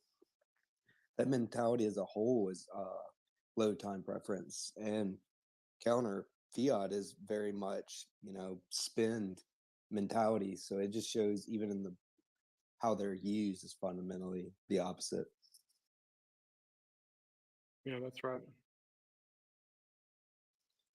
Yeah, Michael, any other points you want to hit on or move on to from this, or like within time preference? Yeah, I think that to tie it back in so that everybody knows why we're beating this drum is just maybe a quick discussion on how we apply these this concept of time preference to our viewpoints on digital assets. And I think that we've got a good enough variety on the panel where it's not all one or the other. I think that we've got, Derek and I definitely lean as low time preference, high Bitcoiny as you can get, but there's also some evidence of higher time preference in some of the way that the rest of you guys invest with some of the alts, or basically maybe just we give the audience a demonstration of how time preference plays out in the open markets, whether it be meme coins and dog coins and people that have the high time preference that they got to get in, get the hot hand, get it now, but there's no shelf life or stability to that. So there's that urgency to get in on those things because there's not likely that any of them hold any value into tomorrow. So I think that we'll circle back to this in future weeks as we get into maybe the defining characteristics of stores of value, mediums of exchange, and units of account. But maybe we just start by I think the Bitcoin side of low time preference, we've already pretty much nailed that down and kind of explained that. But maybe some of you guys delve into the counter argument just to provide a balanced conversation of where you see high time preference providing a thesis for something else that you do in the space. Just so we're not. I don't want to be life coaching here and just try to convince everybody that you should be low time preference and buy Bitcoin just because Derek and I do. But just to balance the argument out so that everybody can. I think the goal here was not necessarily to coach anybody one direction or the other, but to get everybody to maybe understand that whether or not you were cognizant of it up front, a large portion of your investment thesis is likely tied to your personal time preference, even if you didn't know what that term was or the fact that the concept existed. So let's balance it out with maybe some of the higher time preference investment theses that some people have either participated in and because they are advocates of it, or maybe times that you got burned because you tried a high time preference thing and just couldn't catch lightning in a bottle. But I think let's go down that path a minute. How about an easy one? Taking profits. Isn't that kind of high time preference? Kind of. It could be spun that way. Sure. Yeah, I mean, it could be if you're looking at the market cyclically. I think that's a really good concept, regardless of the asset, and I think that's something that we see play itself out usually in a negative capacity in the Discord channels, where the folks that have super high time preference make themselves known quite immediately and obviously. When every time it goes up, we're all going to get rich and everybody's wife is going to get new boobs, and every time it goes down for 3 seconds, it's scorched earth, the sky is falling, full on Chicken Little. So I think that's something that can be recognized in everybody across every asset they invest in. That's not even necessarily an investment, an asset per asset kind of discussion. I think that's a great way to apply it, Floki. Yeah, definitely so. And I can kind of start it off since I'm the NFT profile picture. So I am 23, so I understand I can take more risk in life or for my time. So I invest heavily into Bitcoin and VGX, and when I do my higher time frame trades, which I don't do many week, month type trades, it's still I look to hold for a bit, or a while, but it's still to accumulate more Bitcoin and VGX because my end game is to have as much Bitcoin and hit certain tier of VGX and then just accumulate more Bitcoin and USDC on the side. But I look at high time frame assets as a way you can accumulate more Bitcoin. But I understand with that the risk that I could potentially lose all my money invested in those. Particular NFTs, you can make high returns quickly, but you can also lose it very quickly. So and along with I do some of the more pump coins for the same principle that I believe myself that emotionally I can sell high and it gives me more opportunities to accumulate more Bitcoin VGX. But that's kind of fundamentally the reasons why I engage in more high time frame assets. But I do still fundamentally believe and returns from that, at least a percentage of it, always going back into my low time preference assets of choice.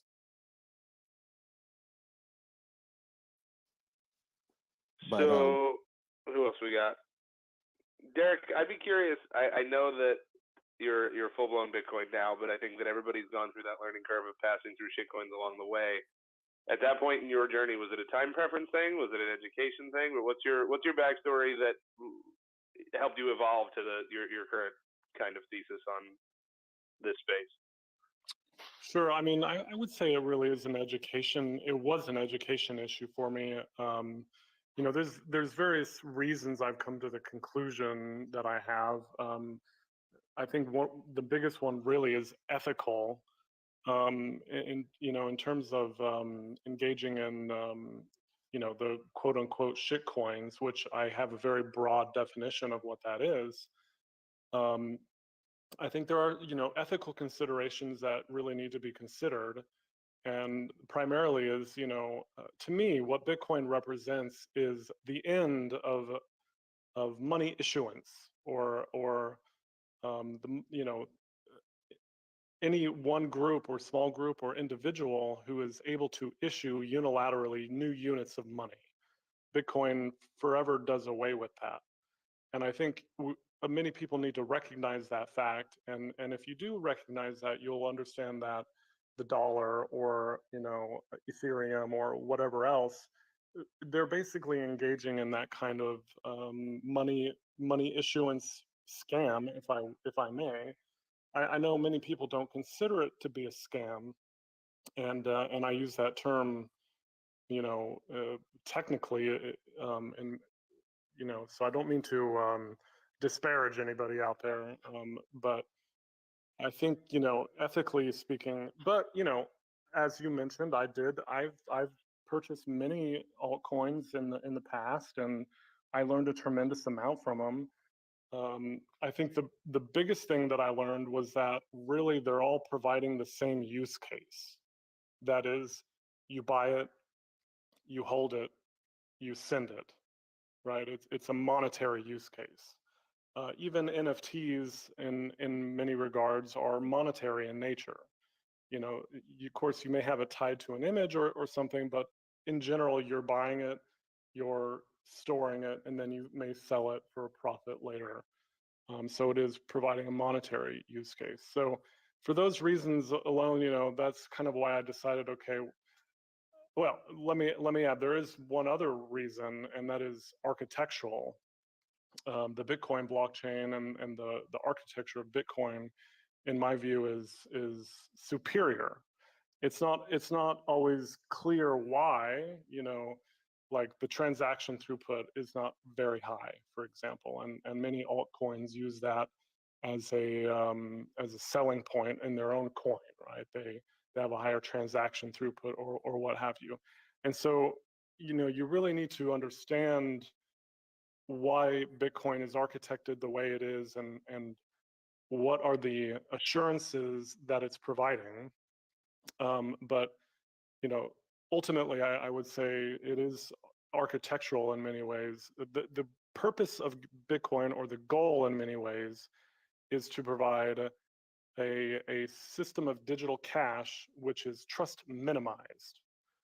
And all of the other altcoins, the dollar, gold even, they compromise that principle in different ways. And you know, so all of those reasons for me is the reason why I chose Bitcoin as the only legitimate, if you will, coin. Now, I'm a libertarian. You know, this is a choice that I've made for myself. I'll advocate for that, of course, but I would never tell anyone that they can't buy an NFT or, you know, an altcoin or what have you. But ultimately, I do believe the market will figure that all out. That's great. Thanks, Derek. Ross, I see you're free. You're on the panel. I would love to come to you. You've missed the beginning part of the discussion, but I think we kept the substantive parts that are in your wheelhouse for you to tackle. So Ross is our resident PhD psych guy. So Ross, from a psych perspective, why don't you talk us about time preference a little bit and how it applies? So I see y'all tagged one of the videos I'd posted earlier on the AMA, but that's a short little 4-minute clip, basically going through a pretty classic psychology study called the Marshmallow test by Walter Mischel out of Stanford, I believe in the late 1960s. And essentially the premise of the experiment is he had some kids in a little lab room, and he gave them a marshmallow or a cookie and told them if they would wait until he got back that he would give them an extra one, but only if they didn't eat the first one. Well, those with the high time preference, lo and behold, those were the ones that were eating the marshmallow. They couldn't delay their gratification long enough to get the higher payout. Yes, they got that immediate gratification, but the payout would have been longer if they had invested and deferred, a little bit longer time. Now, it is kind of interesting listening to Pepe some because, Pepe's incredible guy, amazingly intelligent, and when I first learned that he was 23, I was floored. That being said, in regards to things like time preference, executive control doesn't get crystallized in our brain as this developmental psych until we're about 25. Yes, you can vote. Yes, you can drink at 21. All those things, but essentially our executive control isn't crystallized until we're around 25 years old. Some people it might even be a little bit longer, and typically that's also correlated with the ability to delay gratification. And so it's definitely interesting sometimes as I'm kind of listening on the Discord and things on Twitter. I can kind of get a vibe sometimes also as to how young somebody is just by how they act. Now, sometimes it's also a matter of how potentially over leveraged that person is, but usually the loud people that are the most vocal on the volatile moves that's going to occur in the crypto market, regardless of whether or not we're talking about bitcoins or shit coins or however you want to refer to them. It's a volatile asset class right now. And so if people can't stomach those 30, 40, 50 plus percent drawdowns, that's going to show. It's those that have that low time preference that are able to weather the storm and are able to typically stick to their strategies, their dollar cost averaging. Investments typically aren't a sprint. It's a marathon. And just from a decision making angle, the more times that you try to enter and exit the market, you're also introducing extra opportunities for you to mess up horribly. And you can get way more emotional on the downside, and you can just feed into some of those counterintuitive investment strategies that end up just, being self-defeating. And so, it's always nice to be able to kind of take a step back, but in certain situations, its context is always going to matter. In certain situations, that high time preference might be preferable, but more often than not, it's not going to be with investments. Those that typically have a lower time preference are often going to get the better payoff.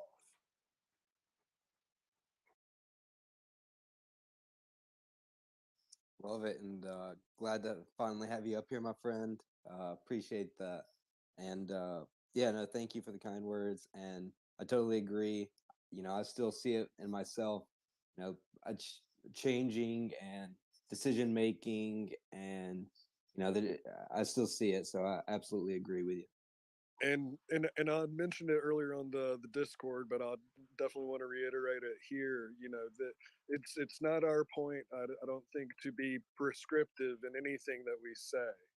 It's more about exposure, because you know introducing that awareness and that self-awareness necessary to kind of counteract our biases. Those are going to be the best strategies, to kind of make sure that you're sticking with your plan and not just letting your emotions or a particular attitude in a certain market move dictate your actual behavior.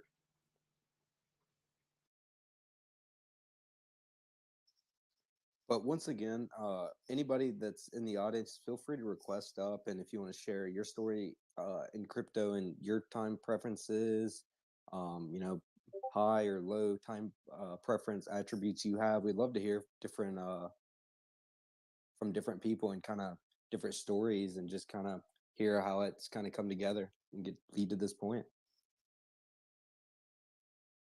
Don't be shy. I want to hear it. Come on, guys. So we talked a little bit about different factors that kind of contribute to forcing people's time preference in terms of environmental, like, if you're born into a war-torn country or someplace with, economic strife and maybe a currency that doesn't actually retain value. But I think that some of the other circumstances that dictate people's time preference too that we haven't really touched on could just be, life events. Someone with children is going to have different time preference in certain capacity than someone who's single. Someone who has someone at the end of their life. It could be an age thing. It could be a circumstance thing. Someone in the twilight of their life could possibly have no family and then be incentivized to have high time preference and just blow it all and kind of go out with a bucket list. Someone in that same age group and same demographic, but has kids, grandkids, and generations to leave behind, might revert the other direction, and instead of having any high time preference whatsoever, just resign themselves to a low time preference where they now live for their future generations. So I think that there are a ton of scenarios that come into play where your time preference is going to kind of change over the course of your life. And I know that starting a family, having children is certainly one. Different aspects of your career would be one. I got a note a couple minutes ago via DM, but a lot of people's time preference changed over these past couple of years of this pandemic and the way that society and governments and normal life and what quote unquote normal life has changed. So, Ross, what's your professional opinion as far as some of that maybe emotional bias that starts to come into play when it comes to time preference? Is it something that's kind of predictive based on certain criteria, or is it purely individualistic? Another side of this we didn't delve into too is just how somebody's wired mentally or emotionally. It's a topic that I've discussed before privately. Is how quickly somebody's mental clock resets. What is your attention span? How quickly does your internal clock reset, and what kind of appetite do you have for choosing your own time preference versus having it chosen by your biology? Hey, Right. Ross, Yeah, go ahead. just to add one more thing on the pile of things is, are there any particular emotions or mindsets that are tied to the high or low time preference based off of research? Or, yeah, that's my extra thing. Okay, wait. Can you say that one more time? Yeah, sorry. So what sort of emotional mindsets, what traits do you notice in people that have that low time preference versus emotional traits that you see in people that have high? Okay. So definitely there's a few different things to answer, but definitely want to touch on what Michael was saying with regards to, context matters. But you're also touching on the notion of the whole state versus trait debate of personality. And I'm of the mindset that there's going to be states. Yes, there might be general tendencies that we might kind of consider a trait, but there's going to be those contextual factors, whether it's age, certain financial situation that might be, immediate, like maybe a medical emergency. But just give a little bit of quick background of my own, upbringing. I came from a very middle class family. Both my parents worked for the government. My mom was a teacher. My dad worked for disability determination. And just kind of grew up in a really, just kind of hardworking. My dad ended up also starting a lawn care company with him, and we grew that from about a 5, customer operation into about 120 customers before I ended up going off to college. So I mean, always instilled that hard work ethic, but um, growing up with that education mindset, I knew that I was going to have to, incur a lot of formal education to go where I wanted to go, whether it was medicine, law, or as a professor or what have you. I wasn't quite sure yet. But I knew that I was going to, even then, I knew I was going to have that low time preference because you're going to be in school a lot, probably incurring a lot of student loan debt, and you're not going to get that payoff until down the road. Lo and behold, I'm in my early 30s before I end up finally getting my doctorate, but I get it behind me and also have about 6 figures worth of student loan debt. Um, could end up making way more money in the private sector, but end up following my parents' route, and I work for the government, and hope to have my student loans forgiven under the public service loan forgiveness after 10 years, which I have about another 3 years working in that capacity where hopefully I can get the rest forgiven. So in that time, I've also turned down opportunities with Netflix and Google and Home Depot and a couple other Fortune 500 or Fortune 100 companies, because even though the money on the front end looks very attractive, um, even maybe potentially the stock options, which is more of once again one of those more of a low time preference versus the salary. I also had to factor in things like cost of living, and I would also be foregoing over 6 figures worth of student loan forgiveness that would be forgiven tax free. And so, um, you know, it's one of those things that can impact your life decisions in a lot of capacities because of debts or obligations or um, you know certain life goals. And it's hard, especially when you're doing something like investing in yourself, to really see that payoff. We talk about investing in the mindset of, all these different asset classes, but typically the best payoffs are going to be when you're investing in yourself. Now, I'm not going to get in any type of debates regarding, the way higher education, grade inflation, skyrocketing higher education goes. I'm right there with you. But a lot of that was also perpetuated by the government and the easy access to loans. Um, and so there's a lot of people in their mid 20s through their early 40s, through their 50s and 60s, even that are still carrying huge student loan debts. But those were all people that typically had more of that low time preference because they were investing in themselves. And I also want to make that caveat clear because, there is no guarantee, regardless of whether or not we're talking about low time preference or high time preference. There's always a risk, always going to be a risk. It's anything that we're talking about is in probabilistic terms. Typically and probabilistically, those that have the more low time preference are going to have the big payoff or the better payoff relative to those that have the high time preference. This shows up with things correlated like body mass index is, you know, more appropriate for those that are in that low time preference. These are just some random correlations I'm going to toss out. Higher SAT scores, higher life satisfaction. There are multitude of benefits if you can, you know, reframe some of your thinking, whether it's, you know, through mental strategies or just, you know, kind of being aware of some of these influences in our everyday lives, because this doesn't just, you know, extend from investing. These are how we behave every day with society around us.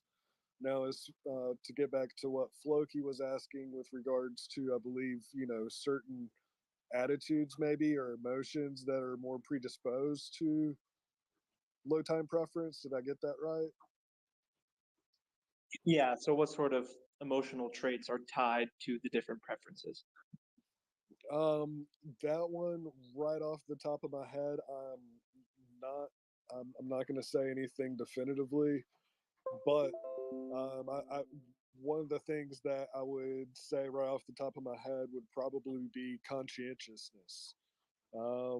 As far as predictors throughout psychology, this is going to sound kind of bad, but one of our best predictors in psychology across a lot of different constructs, whether we're talking about life satisfaction, job satisfaction, performance, um, dependability, reliability. It's going to be a factor, a personality factor called conscientiousness.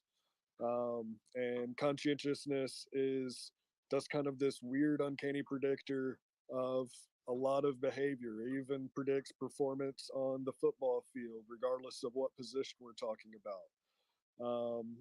You know, conscientiousness typically, you know, regardless of age, there's going to be a predisposition. And as you age, you are typically going to become more conscientiousness, but that's no guarantee. Um, so that would probably be the biggest personality factor that I would think of, as far as being related to the low time preference, because having that level of conscientiousness, you know, might actually be, you know, a more planned type of behavior that would also be correlated with goal setting behavior. And that's once again very important with investing, whether we're talking about money or we're talking about our education or our professional development.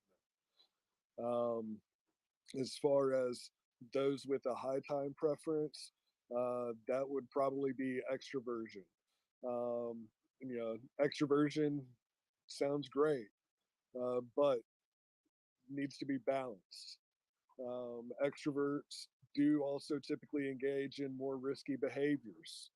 And so, you know, being extroverted and once again in some contexts is going to be beneficial, but in other contexts it might be detrimental. And so if you have a very extroverted personality, sometimes, especially when we're talking about investments with, you know, our livelihoods, you know, it might be important to kind of take a step back and pump the brakes a little bit more before you make any type of definitive action. I think I tried to answer that as best I could. Oh, heck yeah. And I've made that mistake being an extrovert, and y'all know it. And appreciate and love you guys for sticking through it. And that's what makes this community so awesome. And yeah, you nailed it. Yeah, that was fantastic. I love hearing the personality traits as well. Sun Tzu, you have something to tie into this? Yeah, definitely. I love the whole psychology aspect of it. You know, the state versus trait, or nature versus nurture, and just, you know, all of those things were something that I kind of experienced when I was younger. Um, in terms of the red pill or blue pill at an early age. And I think a lot of that has to do with the macro scale of what's going on around us and what's happening in the world and what we're exposed to and what we're all going through as a collective.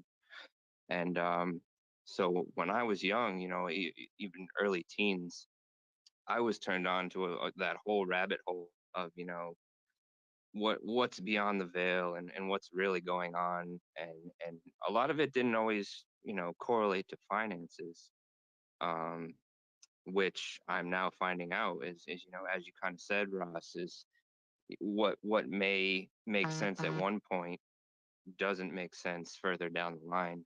And so, I was just super high time preference because if I'm being quite honest, like when I was 13, the thought of being 35, I was like, okay, yeah, maybe. Like with the way that I was viewing the world at that time, it's not that I was like depressed or anything, but just, you can see it today. If you watch the news for an hour, you're like, Jesus Christ. But so it's a lot, I think, on the macro scale too, of what everyone is experiencing and taking in that can play a part in their decision making on the low and high time preference. Great stuff. Yeah, go ahead, Derek. Yeah, I just had a quick question for Ross. My understanding with the marshmallow experiment is that the children who scored high on that assessment later in life, there was a strong correlation that they tended to also have low time preference later in life.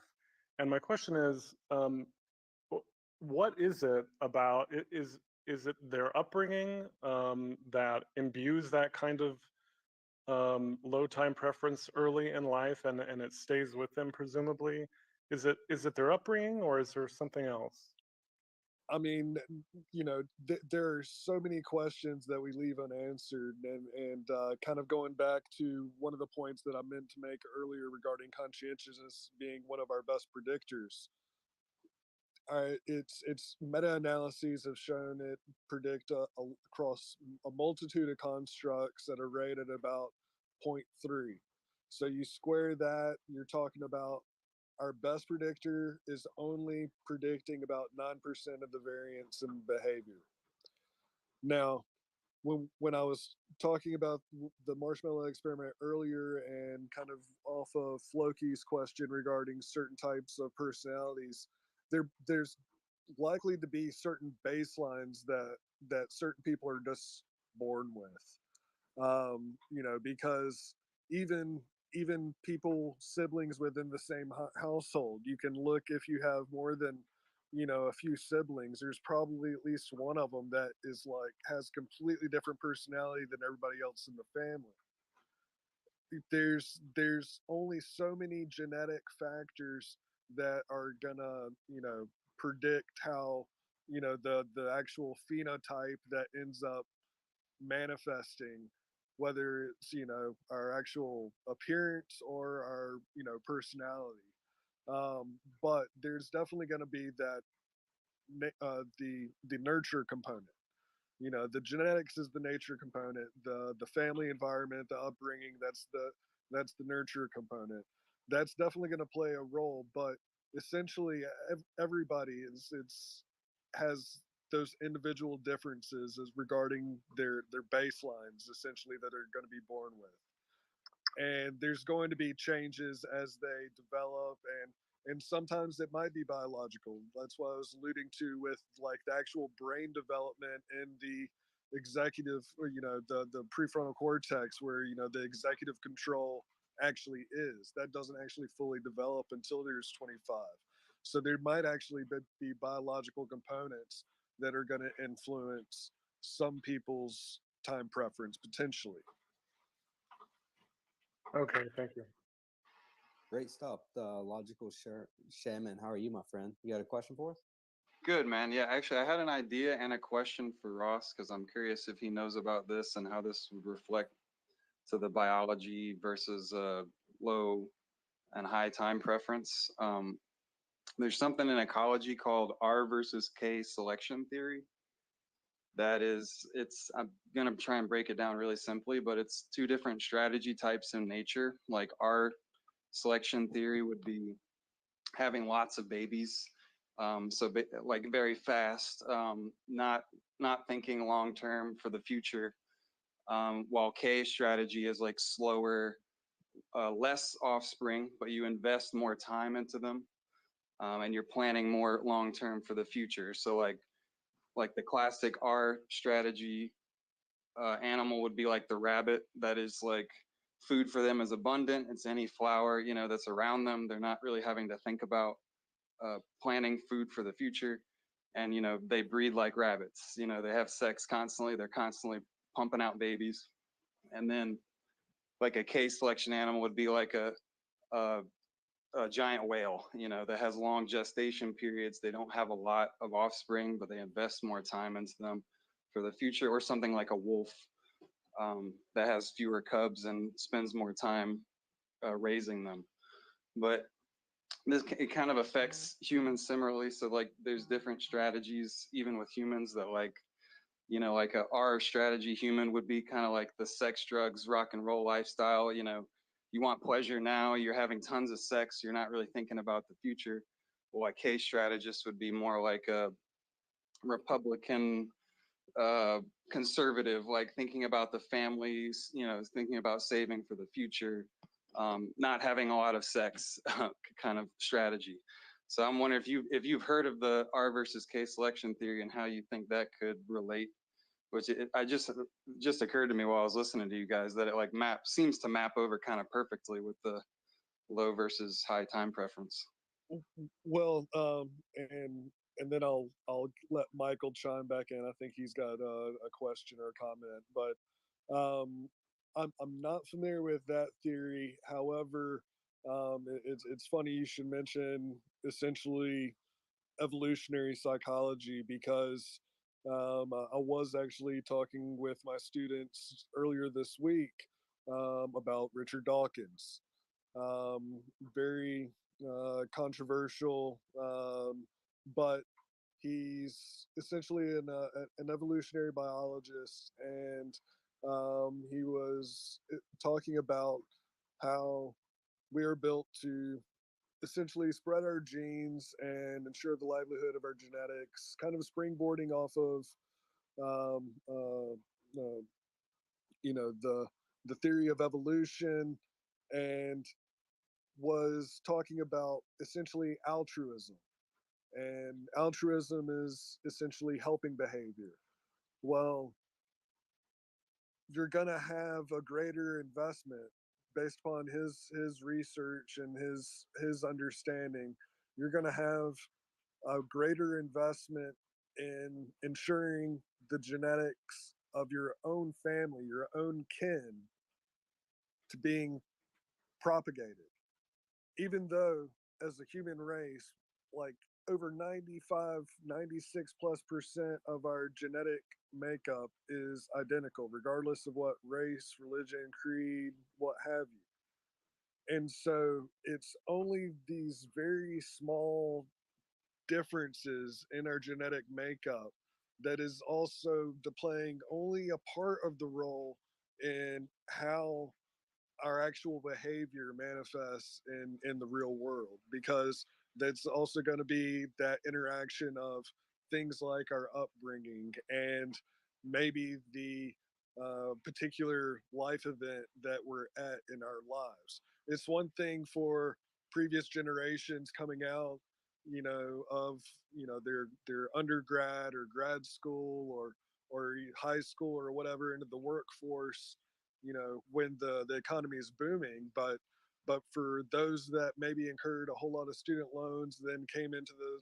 you know, the workforce in 2008, when, you know, everybody was at that point coming into the workforce overeducated and underexperienced, because there have been all these huge layoffs and a huge market correction.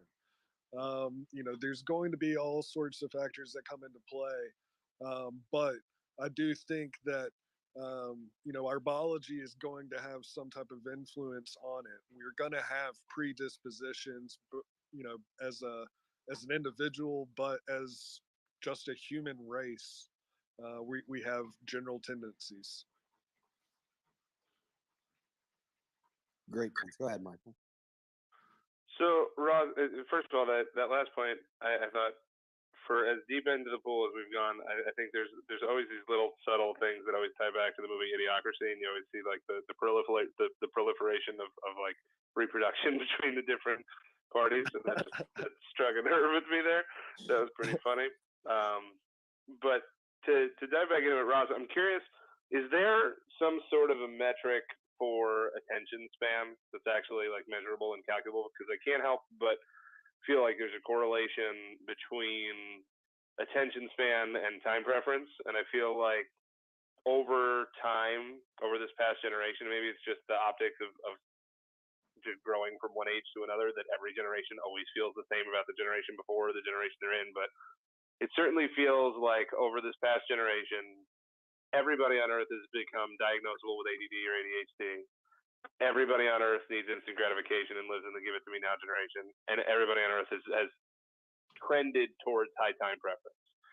Is that a mischaracterization of the generation, or is there any type of correlation between attention span and time preference? Because I've also seen time preference described in terms of someone's just internal mental clock. You know, at the joking level, like a goldfish is known for having shit memory, and if it swims around its fishbowl once, it's forgotten that you exist, and it's, you know, like the dog in Up with squirrel, and it's just off, or like Dory from Finding Me, like that kind of low time cycle reset of someone's mental clock. I've seen even used in basically in regard to like interpersonal relationships, where, you know, two parties end up in an argument that just never seems to die. And why is that? It's because, you know, both parties always feel like the other person was the aggressor, and neither one can remember who started it. But ultimately, the person with the shorter time to reset their clock constantly thinks that everything's good and moves on to, you know, status quo, while the other person, who is more like the elephant that never forgets, that is still stuck in that first cycle, is still mad for the first cycle, and then by the time those two cycles align again, the person who's slower to reset their clock is still mad at the first person, but now the first person sees that as a new aggression because their internal clock is already reset. At some point, does it boil down to just the human nature of attention span and when someone's natural rhythm resets? Okay, you're definitely starting to get into some pools that I'm not that deep into. No, you got the PhD, buddy. You got to earn them letters. But there's like 30 types of psychology, and you're touching into like neuropsychology, which, you know, I think there's going to be a neuropsych component. I would definitely be interested into diving into some of the fMRI studies with regards to attention span. I know from my own experiences, I consulted on a digital learning platform, and one of the things that we included with that was eye tracking software to actually be able to follow, you know, where participants, you know, were looking on screens and things of that nature, how much time their eyes spent on that particular area of the screen, you know, how quickly they shifted, all those different factors we were able to capture. As far as, you know, whether or not I think that people are becoming, you know, higher time preference as, you know, as our society evolves, I guess, to go off your idiocracy comparison or analogy, I don't know. As far as classifications, you know, you're also getting into clinical psychology, which is not my wheelhouse, but I believe that's on like the DSM-5, maybe the DSM-6. That's the Diagnostic Statistical Manual for, you know, the disorders. I think the criterion with which to be able to diagnose those have gotten more refined, to where maybe a lot of people that were actually ADD that weren't getting diagnosed are now getting maybe appropriately diagnosed. I think you also confound that though with maybe some people, especially with the proliferation of these adult ADHD diagnoses, there might be some drug-seeking behavior associated with that as well. That's just complete hypothetical. I don't know for sure one way or the other. I don't have any data to back that up. But as far as pure generational differences, there are you cannot make causal statements about any type of BS article you see in the media regarding generational differences. If you do, and they're saying, everybody says the generation before them, has it easier, or they don't have to go through the stuff that we had to go through. At the end of the day, our individual differences, our personality characteristics, everybody's going to have the same personality characteristics regardless of what generation they are. But you cannot experimentally assign people to a particular generation. I can't take Michael and immediately make him a boomer, and then take some of the other people and immediately make them millennials or Gen Z. No, those are factors that can't be controlled, and so you cannot experimentally make causal inferences about true generational differences. Anytime you see those articles, they're just making inferences based upon some correlations that are often just based off of how these personality variables play out in a completely different environment. Think about the amount of stimuli that you get today versus the amount of stimuli, through all of the various sorts of media, all of the various numbers of decisions that you have to make every single day, even the most mundane decisions. Those decisions weren't things that had to be made previously. And so there's going to be decision fatigue that people incur, regardless of whether or not they recognize it or not. Most people are making tens of thousands of decisions every single day. Where do you prioritize those decisions where you're going to be making an effortful decision versus just letting your mind just go with its heuristics, which are these cognitive shortcuts to just make things move along more efficiently? And more often than not, it's going to be to our benefit to let those heuristics guide our behavior. But you also got to be sure to be aware that that happens, so that if it is a high cost decision, you're making a high cost decision. Does that answer your question, Mike? I think. Yeah, definitely. It's just a curiosity and an observance. So I'm glad that you put a smarter spin on it. That's what I was looking for. Is it just some type of actual correlation, or is there anything to it? Yeah, I mean, there's going to be correlations, but anything that anything to make a strong inference of, I would typically personally take with a little bit more of a grain of salt, just because I would look at more of what the contextual factors, the environmental factors that are probably going to be making that influence. Like look at the saving rates of some of the generation that went through and went into the workforce around 2008. That saving rate is going to be completely different because they were in a much different macro environment and much different living situation. We're seeing that play out in a similar way with how the savings rate early on in the pandemic was pretty high, and now we're seeing significant drop-offs in some of the saving rates as the pandemic has drug on. That doesn't mean that some of those people have immediately shifted from a low time preference to a high time preference, but It might just be a matter of the environment that they're in, the extenuating factors that, it's like, well, no, it's actually forcing me to be high time preference at this juncture. Nice, I appreciate it. Aldo, I see you got your hand up there, bud. Hey, yes, I just wanted to ask Ross, is there any data on the potential influence of technology on high and low preference? And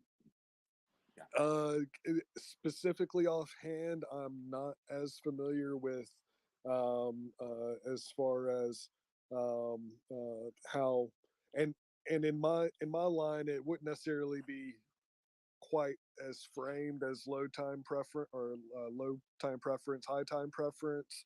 It would typically be more about, framed in some type of, operationalization of self-control or delayed gratification. precisely, that's or really what I was getting at, was like yeah.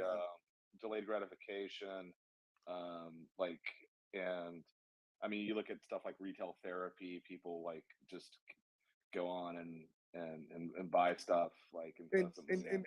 And some of that might also have to do with, locus of control. If people have that internal locus of control, they feel that they are going to be in more control of their outcomes, and so they see the benefit of effortful action. If you have a more external locus of control, then you think that regardless of what you do, it's basically a manifest destiny. It's all these external factors. Well, once again, it's going to be a little bit of a balance. It's always going to depend. It's good to have that internal locus of control, so long as you can balance that with the fact that you realize that there are going to be things that are outside of your control. Everybody knows that control freak that, when they realize that something's out of their control, you see them come unhinged. Otherwise, they keep everything together, and they, can knock stuff out efficiently. But once something gets introduced that's outside their control, then everything kind of starts falling off the wheels. Now sometimes otherwise that can be beneficial for the person with an external locus of control, because it can be helpful for reducing stress in high potentially stressful situations. If somebody has an external locus of control, it doesn't matter what they do, so they don't have to worry about expending any unnecessary effort. And so hopefully that can be more beneficial for them in the end, if hopefully they can skate through that particular situation, because on the other side they haven't wasted any energy, and now they have those reserves. Thank you. Great stuff. But yeah, we're coming to the end of the space. But if anybody has any last minute questions for Ross, definitely go ahead. We good? Well, we can go ahead and start wrapping it up. If everybody wants to kind of give a final remark, we can start with you, Crypto Daddy Pig. So this was an awesome space, and moving forward, I think we're hopefully going to have some situations where you guys can come up and speak your stories. I mean, we'd love to hear them as much as we love hearing our own voices. We really want to encourage participation, moving forward in these things. So, I mean, you heard a background of a variety of different, stories of how we got to where we are, and, we'd love to hear yours too. I think other than that, I'm just kind of thinking about how in the future we can get like a reality TV show where we stick 10 traders in a house and just watch them deal with the psychology of peaks and balances. That was one of those things that I was just thinking of during just listening to Ross talk about that. And then, if I don't know if my executive control got lost in the mail, Ross, but if we could speak about that off spaces, that would be great. Fantastic stuff, and appreciate you as always being up here, my friend. Aldo, you can go ahead. Oh, I'm sorry. Are we doing closing comments? Yeah, just Sorry, wrapping Amazon. up. Say. No, just it was great discussion. I learned a lot, and yeah, this is an important discussion that we're having, and we're starting. I like that we're starting from the basics, and we're going to continue moving on. Just educating the space and learning. So yeah, I'm appreciative for everybody that came out tonight and spent some time and shared their knowledge. Completely agree with you, and appreciate you as always spending your time with us. Derek, thank you again for being up here with us. Appreciate your input. You got any final remarks for us? Yeah, I really appreciate you guys having me on. I really enjoyed it. If anyone out there is in the Jacksonville or St. Augustine area, I again encourage you to come on out to our Bitcoin meetup. We do have a website, oldcity-bitcoiners.info. And if you have any family or any friends in the area, please send that to them, and we'd love to see you out. Sun Tzu, my friend. And absolutely, if somebody could tweet that out, I'll retweet as well. Sure, yeah. I will close with a Sun Tzu quote, which I think ties heavily to this VGX Heroes community. And allegedly, this is what he said. There are not more than 5 musical notes, yet the combinations of these 5 give rise to more melodies than can ever be heard. Not more than 5 primary colors, yet in combination they produce more hues than can ever be seen. There are not more than 5 cardinal tastes, yet combinations of them yield more flavors than can ever be tasted. And I think each of these VGX heroes and these panel members and all of us here have something to contribute that will be exponentially greater in the future. Love it, love it. Floki, my friend. All right. 3 things I want to leave everybody with here. The first one is, hopefully you could take away from this the concept of time preference. We're pushing, obviously, the low time preference mindset. So now that you understand what that is, think about how you could apply it to all different parts of your life, because I feel it could be applied so broadly, so much more than finances, even though that this is the focus. The second thing is now that you do understand this concept, hopefully that, in practicing low time preference strategies, you actually get the gratification of doing it instantly because you understand the value in it. I think that's kind of why a lot of us post up our buys, is because we understand it and we want to, and we're proud of it, and it makes us happy because we know that we're doing something towards our future. And the last thing, to put this in the context of the great crypto cartel and time preference. Low time preference, diamond nuts. High time preference, lettuce fingerer. Strength and honor, everybody. It's been great hanging. Love it, love it, love it. And Crypto Cartel, can't wait to have him on as a special guest soon. But you can go ahead, Michael. Yeah, I appreciate everybody coming out and being open-minded for a new segment idea. So this is something that we've been wanting to try to roll into our spaces for some time now, and unfortunately, life got in the way here over this last stretch. So again, I can't stress enough how appreciative I am of everybody that held down the fort over this past month or so.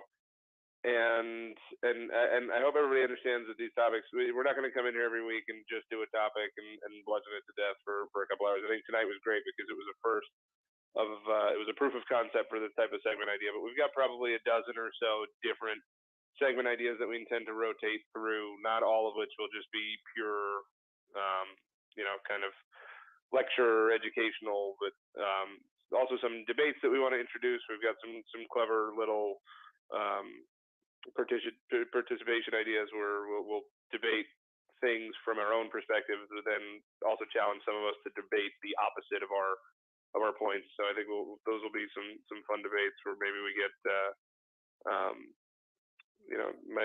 somebody that is a big proponent, for example, of Luna and me, where I have to make maybe the counterpoint against Bitcoin and they make the counterpoint against Luna, something along those lines. So we've got some ideas there. Also, some ELI 5 stuff that I think is going to be of the utmost importance that we keep in our repertoire. We kind of informally have done that from the beginning, just kind of addressing some of the concepts that we think everybody probably should have known, maybe was too embarrassed to ask. But we've got a ton of these segments that we're going to keep bringing forth week after week. So we appreciate everybody tuning in and everybody that follows after the fact on the recorded spaces that get archived on Crypto Airborne's channel. And we truly appreciate him for doing the recordings and hosting them there. But keep coming. This is just a start, so that we don't recycle the same talking points every week for the rest of our lives. We're going to continue to build on this and kind of circle back, and I'll post some teasers throughout the week as we address some other topics that we're going to get into. So we'll use this time preference concept and start to translate this to the evolution of money over time, the history of money, Yap Island and beads, shells, monetary metals, the whole shebang, and basically connect all the dots between where we started tonight and where we are today, that unfortunately the modern education system is left out for a lot of people. So if we can get everybody up to speed on some financial literacy topics and at least curious enough to go exploring these topics on their own, I think that it'll be a great service to the community, and it's a lot of fun to do. It's very fulfilling to help contribute in that way. So I hope everybody learned something tonight. I would challenge everybody to make some cognizant decisions here as you go forward, where you actually take into consideration what your time preference, and don't just react instinctively and make decisions, either purchases or sales or anything along those lines, just off of pure instinct, but actually understand the time preference and make calculated decisions based on it. I think that would be what I would challenge everybody to do going forward from this conversation. But thanks again for coming out, and thanks Pepe for hosting. Appreciate it as always. Go ahead, Ross. Yeah, one last thing that I wanted to mention. I know I've talked a lot, more than I've talked on probably any of the other AMAs that we've had or spaces that we've hosted. But as far as attitudes and behavior, attitudes sometimes predict behavior, but they're not actually the best predictor of behavior. But if you're wanting to change your attitude, one of the best thing to do is just engage in the behavior that you want to or need to engage into. The more times you engage in that, that will help shape your attitude. It'll help become a self-fulfilling prophecy. So if there's anything that you take away from anything that I discussed today regarding time preference, think about how if you have a different attitude that doesn't necessarily align with that low time preference, maybe there's only a portion of your portfolio that you need to devote towards that low time preference investments. But the high time preference investments, you need to maybe take a step back and reconsider that portfolio allocation. Same way it plays out in life. We need to always make sure that the time that we invest, whether it's in a hobby or professional development or education, is actually time well spent. It doesn't do us any good if we're just spinning our wheels just for the sake of going through the motions. Absolutely. And thank you for all the wisdom you shared. I know I learned a lot from it as well as everyone else. So it was greatly appreciated.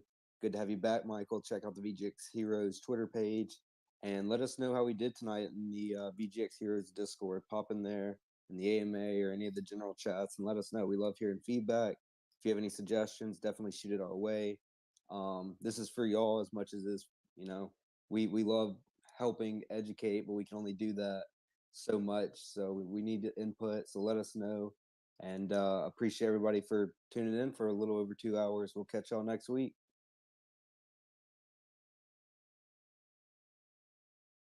Good night, Irene. Take it easy, everybody. Have a good one.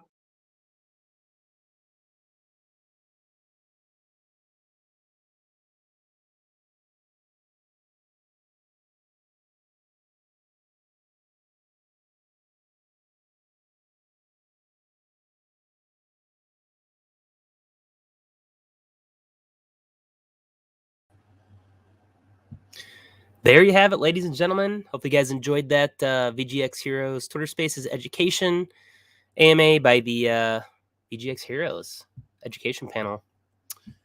I should have the timestamps up here shortly for any of you guys that are watching right now, just so I know there's a lot of information. Shout out to Crypto Daddy Pig for getting the timestamps. But yeah, hope you guys have a great rest of your night. Crypto Airborne out.